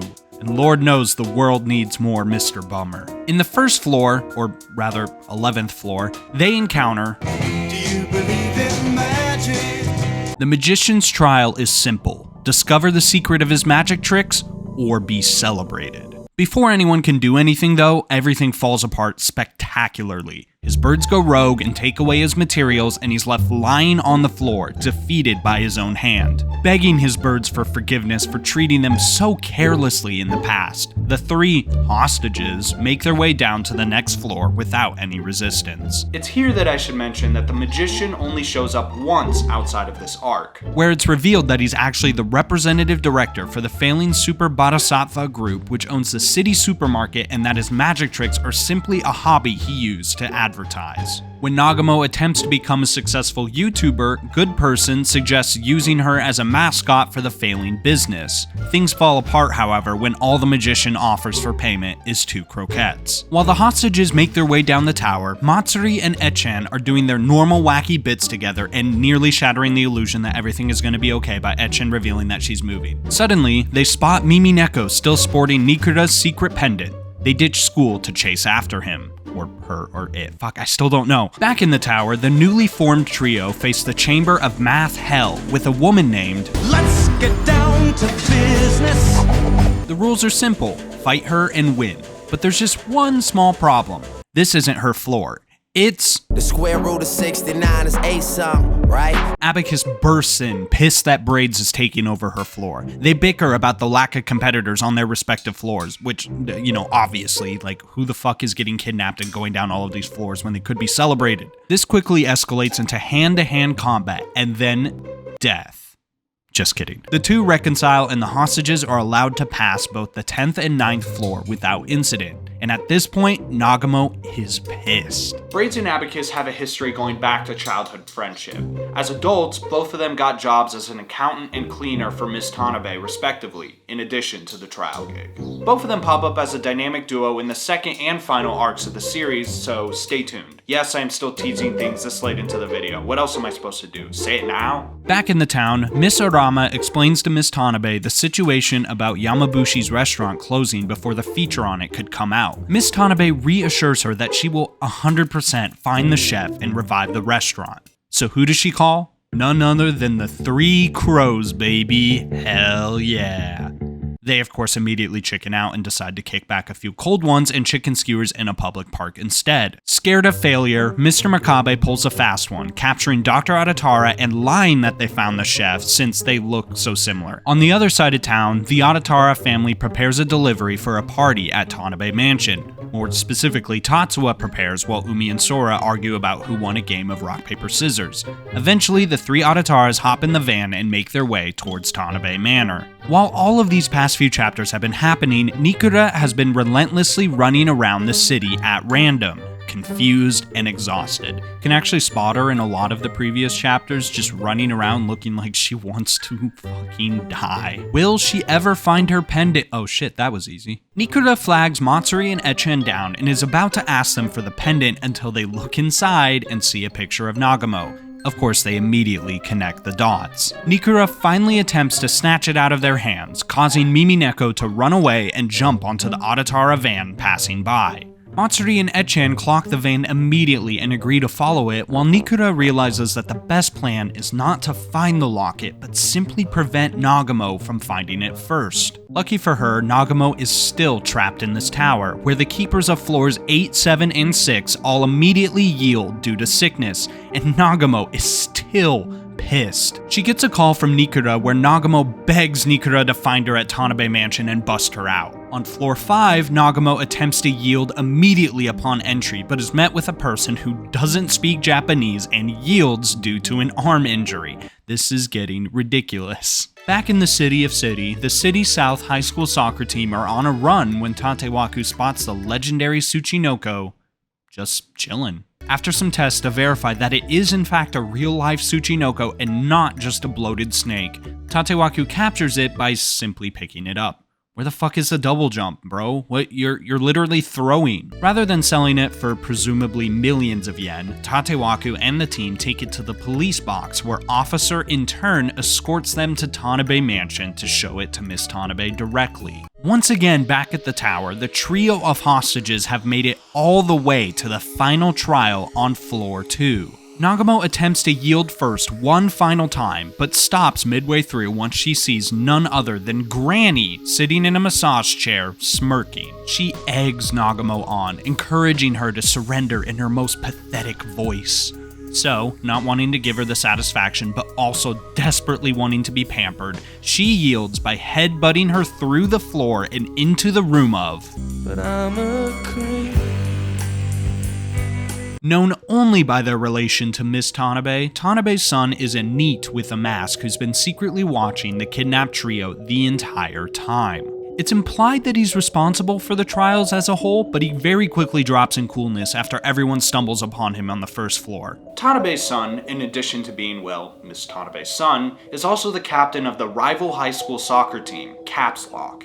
And yes, Caps Lock is the name of another city. Tanabe's son makes one appearance outside of the party arc after his spy Gogenyama switches sides. He kidnaps him and demands a one-on-one with Captain Obina to save him. Obina loses handily after kicking the ball straight into Gogenyama's face 3 times in a row, but Gogenyama still stays on the City South team. But back to the arc at hand. Fearing that everyone will get away, Tanabe's son calls Hotaka to ask him to change the celebration location, but Hotaka is already on it. He scurries away and the 3 hostages exit the tower, faces in shock. What could they possibly have seen? Finally, Nikura makes it to Tanabe Mansion, ready to save her best friend and secret crush. Instead, she finds a massive celebration for all of the good people of City. And now we finally return to the double-page spreads I showed you over an hour ago. These 4 pieces of art showcase the collision of everyone's story over the past 13 chapters, from the real Yamabushi making food, to the soccer team losing sight of the Tsuchinoko as it slithers away, to Tatashina spotting Granny walking out of the tower only for her to disappear in a flash before Quiz King can see. In fact, all but 3 characters introduced at this point are present. Toro, which we later see when Mimi Neko returns to his shop still wearing the pendant, Amagi, and Riko Izumi. It's like a massive Where's Waldo board, but everyone is just a different Waldo and you're just spending the whole time doing the Leo pointing meme. Even Tekari Dake is here, and he wasn't even visually introduced until 5 chapters later. If you put them together in rapid sequence, you can see characters like Nikura and Nagamo move across the screen. As I said in the beginning, these panels are why I wanted to make this video in the first place. It's why I stayed up until 2:30 in the morning writing this. I'm also unemployed currently, so that helps, but still! In the end, Nagamo and Nikura stumble into each other at the party and realize that maybe the kidnapping was a little overblown. Nagamo never finds out about the contents of Nikura's pendant, and Matsuri and Echan pledge to keep it a secret. Happy endings all around. And so concludes the party. I would put a connection for everyone who attended, but then this board would be solid yellow, and that won't help anybody. So I've limited it to just visible interactions. It's still a lot, but it's a lot less. Our next arc begins with Miss Tanabe, love struck. Hotaka reminds her about the upcoming quadrennial city race and the rise in number of potential participants, making it hard to manage. So how can Hotaka tackle the chaos of the race and get Tanabe closer to Tatsuta at the same time? The solution is to select the entrants themselves by only letting those who found hidden notices around the city participate. And so, at the beginning of the race, we end up with 8 pairs of participants and an extremely angry crowd. With a 1 million yen grand prize and 10 million yen in audience earnings at stake, who will win? Let's meet the participants. Our first pair is an unlikely duo, Granny and Wako Izumi. Why they teamed up is initially unclear, however they did find the flyer at lunch together after Nagamo took Wako's 90,000 yen and ran to spend it on horse betting. Classic Nagamo. The second pair is Miss Tanabe and Tatsuta Adatara. With her leg injury and his past knee injury, the idea of either of them participating in a long-form race seems ridiculous, but it's clear that winning isn't their actual goal. The third pair is Nagamo and Nikura.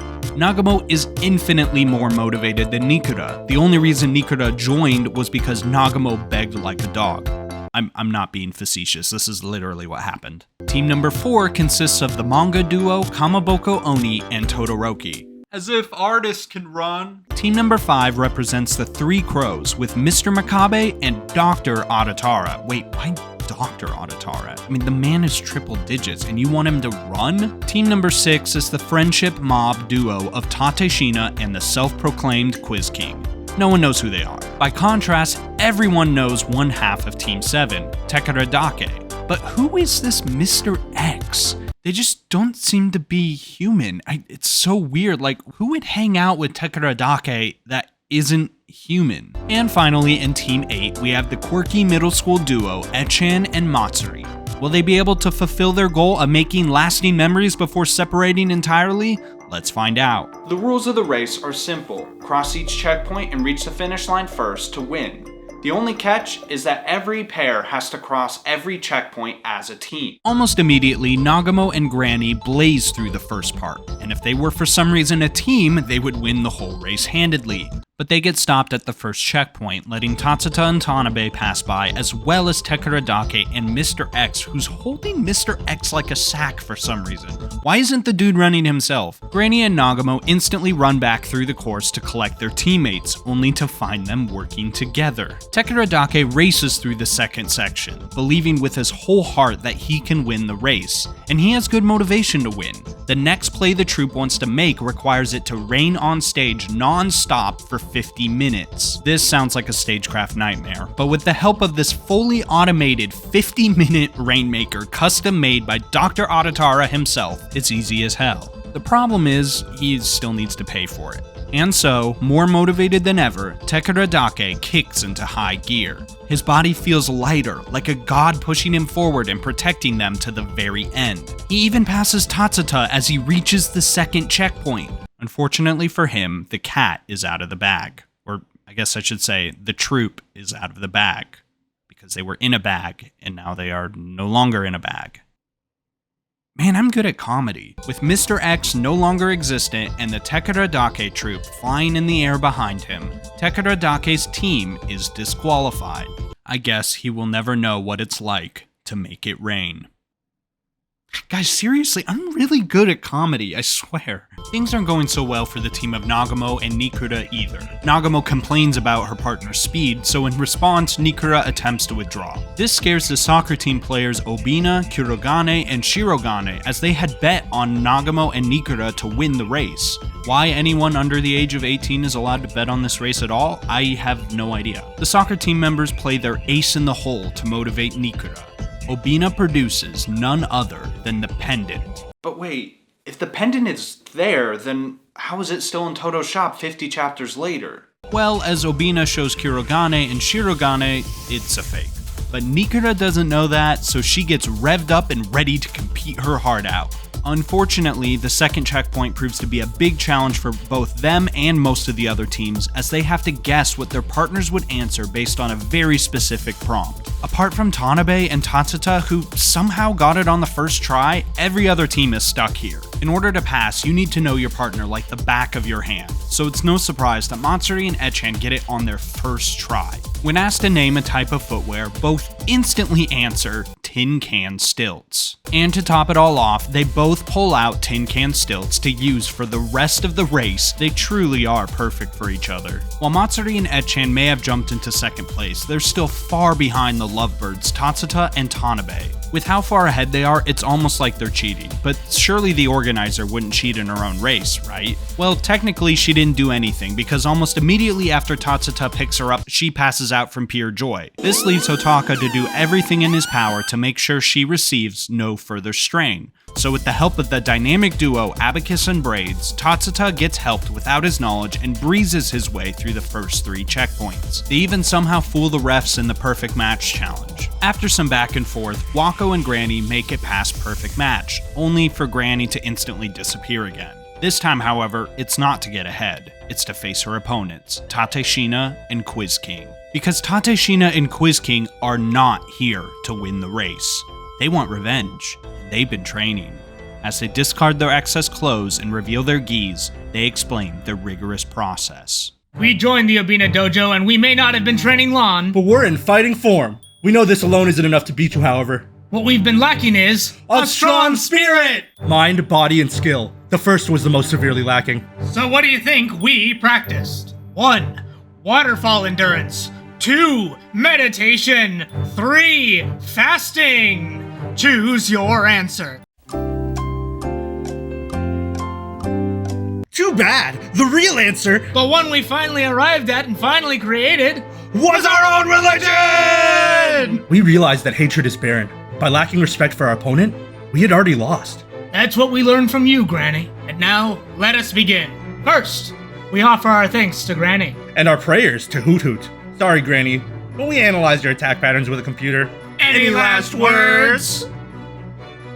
Granny responds by taking a flower bomb and taking the duo down almost immediately. They just can't catch a break, man. Back at the front, Nikura and Nagamo navigate through an incredibly complicated maze while thinking about their goals. In the process, they stumble upon a stuck Tatsuta asking Tanabe out to dinner, which aww. But as a result, Nikura and Nagamo somehow make it out of the maze first. Back in 6th place, the manga duo are barely hanging on. Guess that one rando was right, artists can't run. But they haven't given up yet. Suddenly, Wako appears asking Oni for an autograph. In case you're confused, this is the first instance of Wako and Oni meeting, even though they eventually figure out that they live in the same apartment complex. Man, this video structure doesn't help. Before Oni can sign, Todoroki proposes a deal. In exchange for this signature, please serialize your comic with us. She accepts, something she rejects later after meeting Oni alone in his apartment, but Oni refuses to sign because he's afraid of talented rookies, so Todoroki offers his own signature instead, and she accepts this for some reason. But before she can even complete the deal, Granny abducts her straight up. Oni decides to give up on the race right then and there. All the way back at the first obstacle, the 3 crows crack open some cold ones and laugh about getting stumped. But Dr. Adatara hasn't given up. In fact, he's got an ace up his sleeve. That's right, the previously mentioned hypermobile advertising ordinance, the Makabe. Mr. Makabe and Dr. Adatara blaze through the race, destroying every obstacle in their path and vaulting into the lead, right past Nagamo and Nikura. And Nagamo is fucking pissed. She complains to a ref, but he simply replies that the rules say, bring your own. Which, I mean, you can't really argue with that. This catches the attention of the disqualified Tekeradake. He asks if the group can be reinstated, arguing that only Mr. Squeak was his partner and the rest of the troupe were things he brought. Hotaka allows it. Tateshina and Quiz King ask to be reinstated. Hotaka allows that. The crowd asks if they can help the competitors since they were brought to the race. Well, since Tatsuta asked Tanabe out to dinner already, Hotaka doesn't care about the race anymore, so he says yes. At least he thinks he's not supposed to care about the race anymore until he learns from Abacus that Tatsuta and Tanabe are still attempting to win. So he pulls out all the stops and gets all of the Tanabe employees to interfere in the race to get them to win. It just becomes total chaos, and as the racers all close in towards the finish line, it's time for another set of double-page spreads. Despite all of Hotaka's help, Tanabe and Tatsuta end in 8th place. In 7th place, Oni and Todoroki. Quiz King and Tateshina continue to battle Granny, resulting in 6th place and 5th place respectively. As we reach the bridge, random explosions start happening. Wait, what? Terrorism in city? Oh wait, it's just Wako and Riko. The explosions take out Tekeradake and Nikura, locking them into 4th and 3rd place respectively. The rest of the Tanabe employees try to hold back Nagamo, going so far as to point a gun in her face. As for Adatara and Makabe, their machine suddenly goes out of control and blows up, meaning that the winner is none other than the tin can stilt duo that could, Matsuri and Etchan. Let's fucking go, dude. But hold on, what the hell was Wako doing blowing up people? Nagamo demands to know what her deal is, and that's when the whole thing gets cracked open, Ocean's 11 style. You see, Wako's entire goal was to make sure that Etchan and Matsuri won. To do that, she needed to take care of the competition. She formed a team with Miss Granny to curtail her actions, then gave her 2 biggest rivals a flyer for the race so they'd slow her down. She found every single other hidden flyer and redistributed it to the targets she felt would pose the least threat. With Nagamo, she didn't need to do anything after teaming up with Nikura, and if worse came to worse, she could just use the custom bombs that Riko made to stop anyone on the home stretch. With the last-minute help of Riko hacking Dr. Adatara's machine to self-destruct, everything goes all according to plan. As for Etchan and Matsuri, they could not be chilling harder. 1 million yen can buy a lot for a middle schooler, but how best to use it to make lasting memories?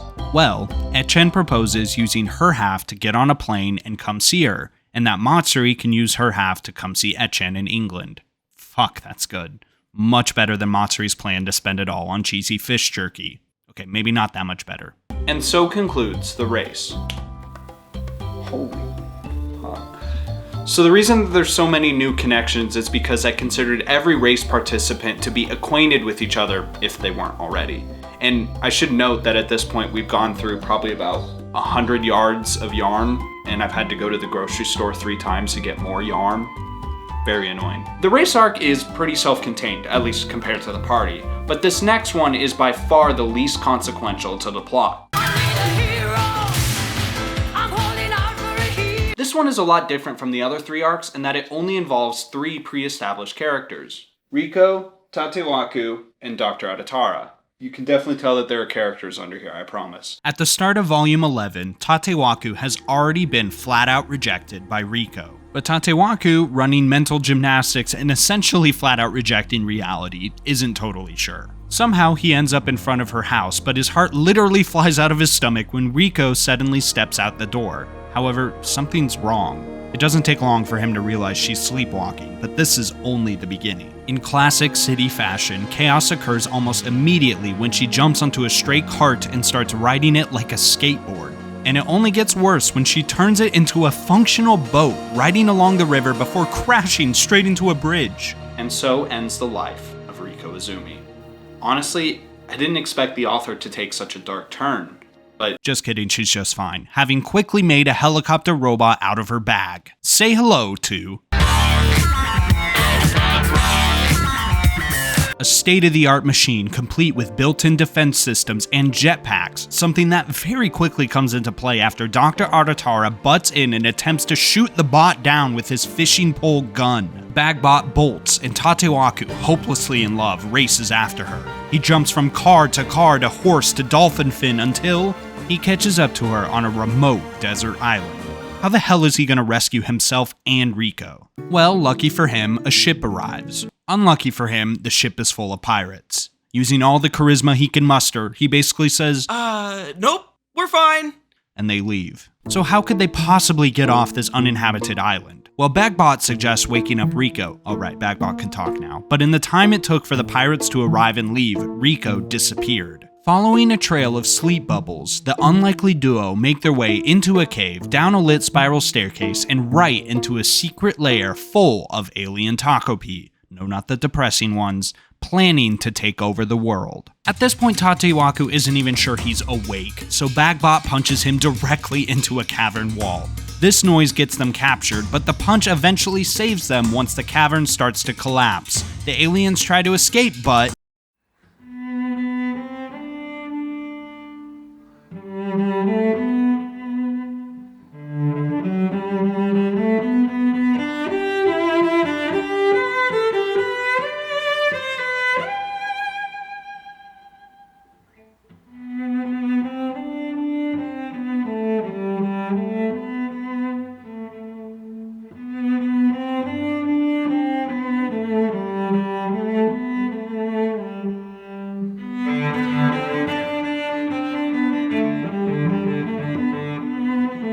And so, Bagbot and Tatewaku save the world from an unknown alien invasion. Using the somehow unharmed UFO, Tatewaku and Bagbot fly with Rico back to the mainland, celebrating their newfound friendship. Just kidding, Bagbot totally yoinks Rico and leaves Tatewaku to fend for himself. Tatewaku attempts to pilot the UFO after finding out it uses an NES controller of all things as a control stick, but fucks up hard and ends up straight in the hands of the pirates he blew off earlier. Over time, Tatewaku rises in respect from swabbing the poop deck to convincing the pirates to go after Rico instead of Treasure Island, but they hit a rock and sink. I think this also all happens in like 3 hours, which is so funny. Bagbot manages to return Rico to her house, where she wakes up totally unaware of her adventure, while at the same time, Tatewaku and the pirates draft their wills. And so ends the life of Tatewaku. Honestly, it was kind of surprising after doing a fake-out death that they decided to do one for real, but just kidding, Bagbot isn't totally an asshole, as he comes back for his only friend, Tatewaku. Still, he's in rough shape and in really no condition to take them back to shore. So it's really good that Dr. Adatara, holding a grudge for not killing Bagbot back in city, arrives on a boat right then and there to finish the job. The pirates quickly steal Dr. Adatara's boat, as they often do, but not before giving Tatewaku a smaller one as a farewell gift. And so, using the small boat, Tatewaku races across the ocean, Bagbot in hand, while Dr. Adatara chases the both of them on a jetpack. Rico opens her door to find a totally destroyed Bagbot. As she works to repair it in her room, Tatewaku watches from a tree, praying that Bagbot will pull through. You see, before he left Bagbot in front of her residence, he asked the robot to essentially vouch for him as a good guy. But Rico wipes his memory, leaving Tatewaku back to square one. Was the whole arc pointless in the end? Kinda, yeah. But ironically enough, it's one of my favorites for the opposite reason that I'm making this video. This arc is so self-contained that it makes everything even more humorous. Bagbot, the pirates, and the alien invaders never pop up again. Save for an epilogue where we learn what's in store for the pirates. One becomes president of the United States, one gets ranked 8th in Rolling Stone's Top 100 Bandana-ists, and one simply gets diagnosed with diabetes. Tough. And with that, it's time for the final arc. This is the end. The final arc, spanning the entirety of the last volume, is the culmination of everything we've talked about here today. And it all starts with the stepping down of the thief of City. This news is brought to us by none other than... I read the news today, oh boy. Not much is known about this final new recurring character. In fact, if you weren't paying close enough attention, like I was originally, you might not have even realized that this wasn't even the first time she showed up in the manga. She was also a commentator for Surprising Shogi, which is the only time we get her actual name. She acts very professional and is never seen outside of the match or the TV studio. She does have a little ghost on her news desk though, which is very cute. Anyway, Mori tells us that the current mayoral race only has one candidate, Granny. Oh god, not the fucking boomers again. Her incredibly aggressive speech about turning City into a place for the elderly whips every faction of City into action. But finding actual candidates to compete is tough, as it costs 1 million yen just to run. Still, that doesn't stop Tekeradake or the soccer team from trying. As for the Mont Blanc trio, they don't stand a chance, so they team up with the Three Crows in supporting Mr. Makabe's run for mayor. The soccer team gets the money easily from Kurobe cashing out his Nintendo stocks. Their main problem is finding a person that's old enough, since the minimum age to run for mayor is 25, and they're all 16-year-old high school students. Or are they? What if, and let's say hypothetically, there was a student among them that had been, say, held back 7 times. And so ever-smiling Hohoami joins the race. Mr. Makabe has no problems getting the money to join, but getting votes is another story. The youth seems fired up by Hohoami's, or rather Obina's, campaign promise to turn every home faucet into a drink bar with the ability to make steamed cheese buns come out as well. It's a tough proposal to beat. But Mr. Adatara, the brains of the Three Crows, points out one thing the soccer team doesn't have: sex appeal. The power of Booba is unmatched, especially in Japan. The problem is, Nikura and Nagamo are not that great at it, and almost immediately run away wanting to kill themselves. So the editor-in-chief comes up with a tried-and-true plan that every politician can get behind. Just fucking lie about everything. He promises 0% resident tax, 100% employment rate, curing of all hemorrhoids, and that everyone will be popular with the opposite gender. Genius. Meanwhile, while sulking, Nikura notices a sudden rise in their YouTube channel's popularity.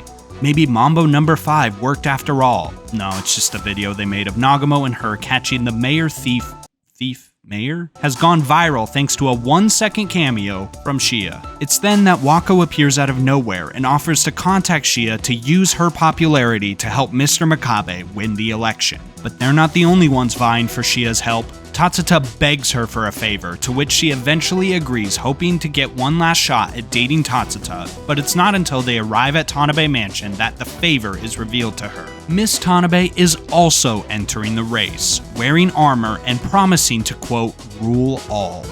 Little ominous. Seeing the way Tatsuta looks at Miss Tanabe, it's at this point that Shia realizes that he's clearly madly in love with her, which breaks Shia's heart.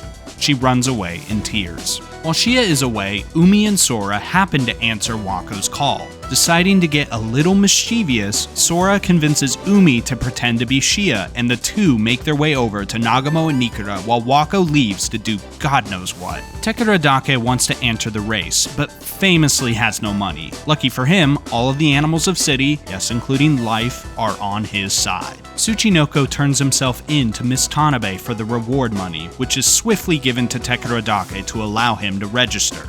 And so, a new challenger approaches. Things get even better for him when he runs into the despondent Shia, who quickly decides to help him run for mayor over Tanabe. And with that, plus the off-screen entrance of Officer, Mr. Amagi, and Good Person, our list of mayoral candidates is set. The candidacy of Officer proves to be short-lived, after straining his back yet again, racing after Matsuri and Ryota as they head for the airport to say one last goodbye to Etchan. Oh yeah, that whole plot is going on in the background here as well. Anyway, Officer pulls his gun to shoot the sky, but aims it directly into the forehead of Granny.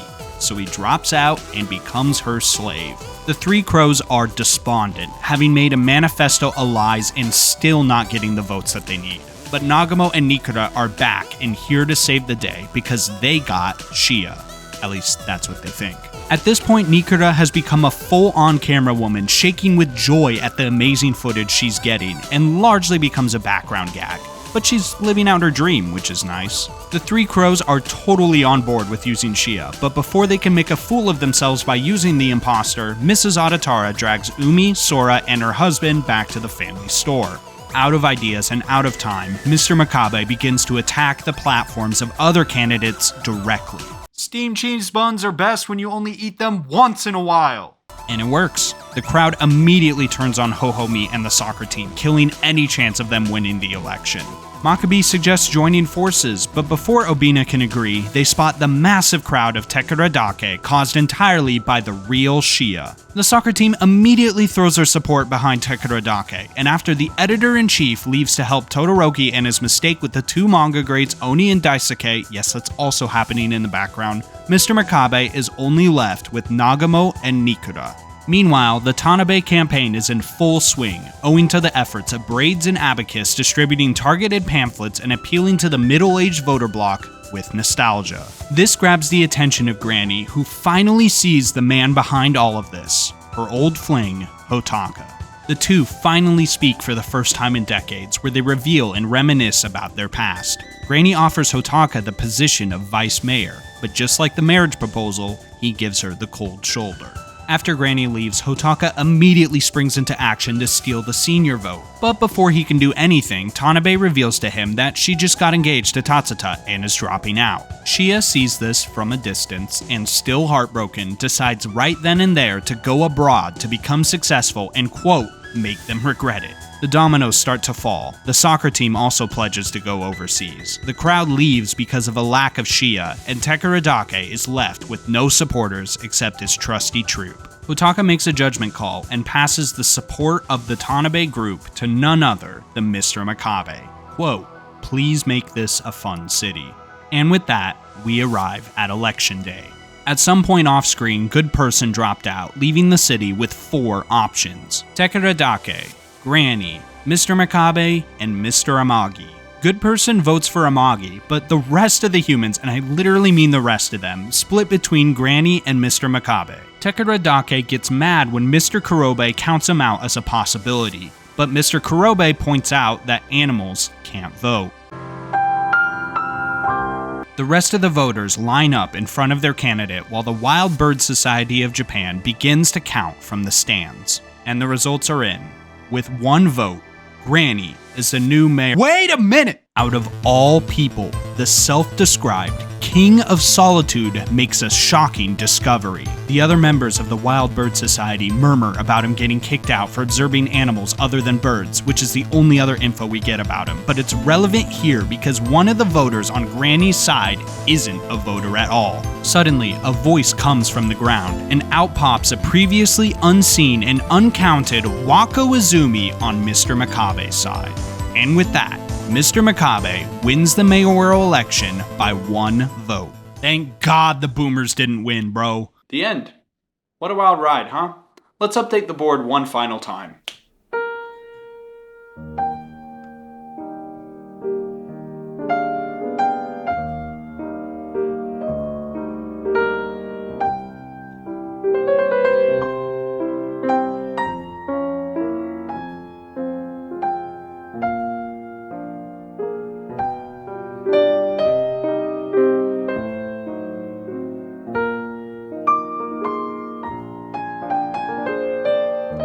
I don't know what the fuck this means. After 186 chapters and 13 volumes, what's there to take away? Sure, we have all these characters and all these connections between them, but what does it all mean? What's the theme?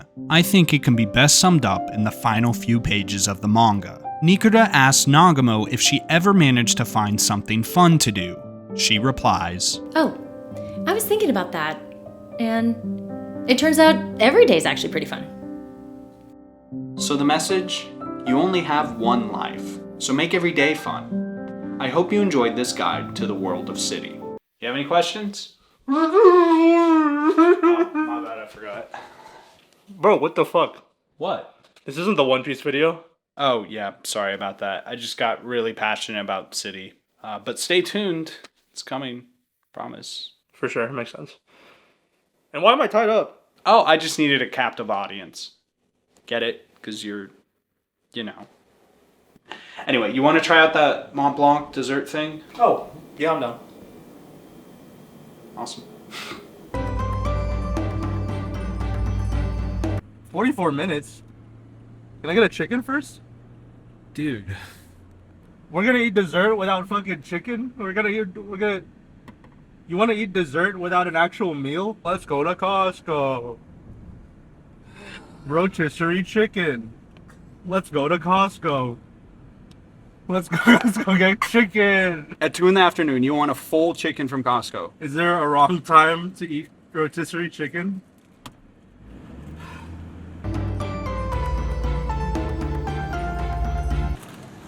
Chicken acquired.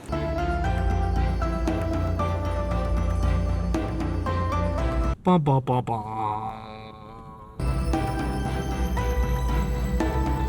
Shout out to Francis Patisserie. Since 1981. Yeah. We got this beautiful Mont Blanc right here. This shit's like... it looks like spaghetti. 40 years old. 45 years old. This is a 45-year-old Mont Blanc. Cheers. Cheers.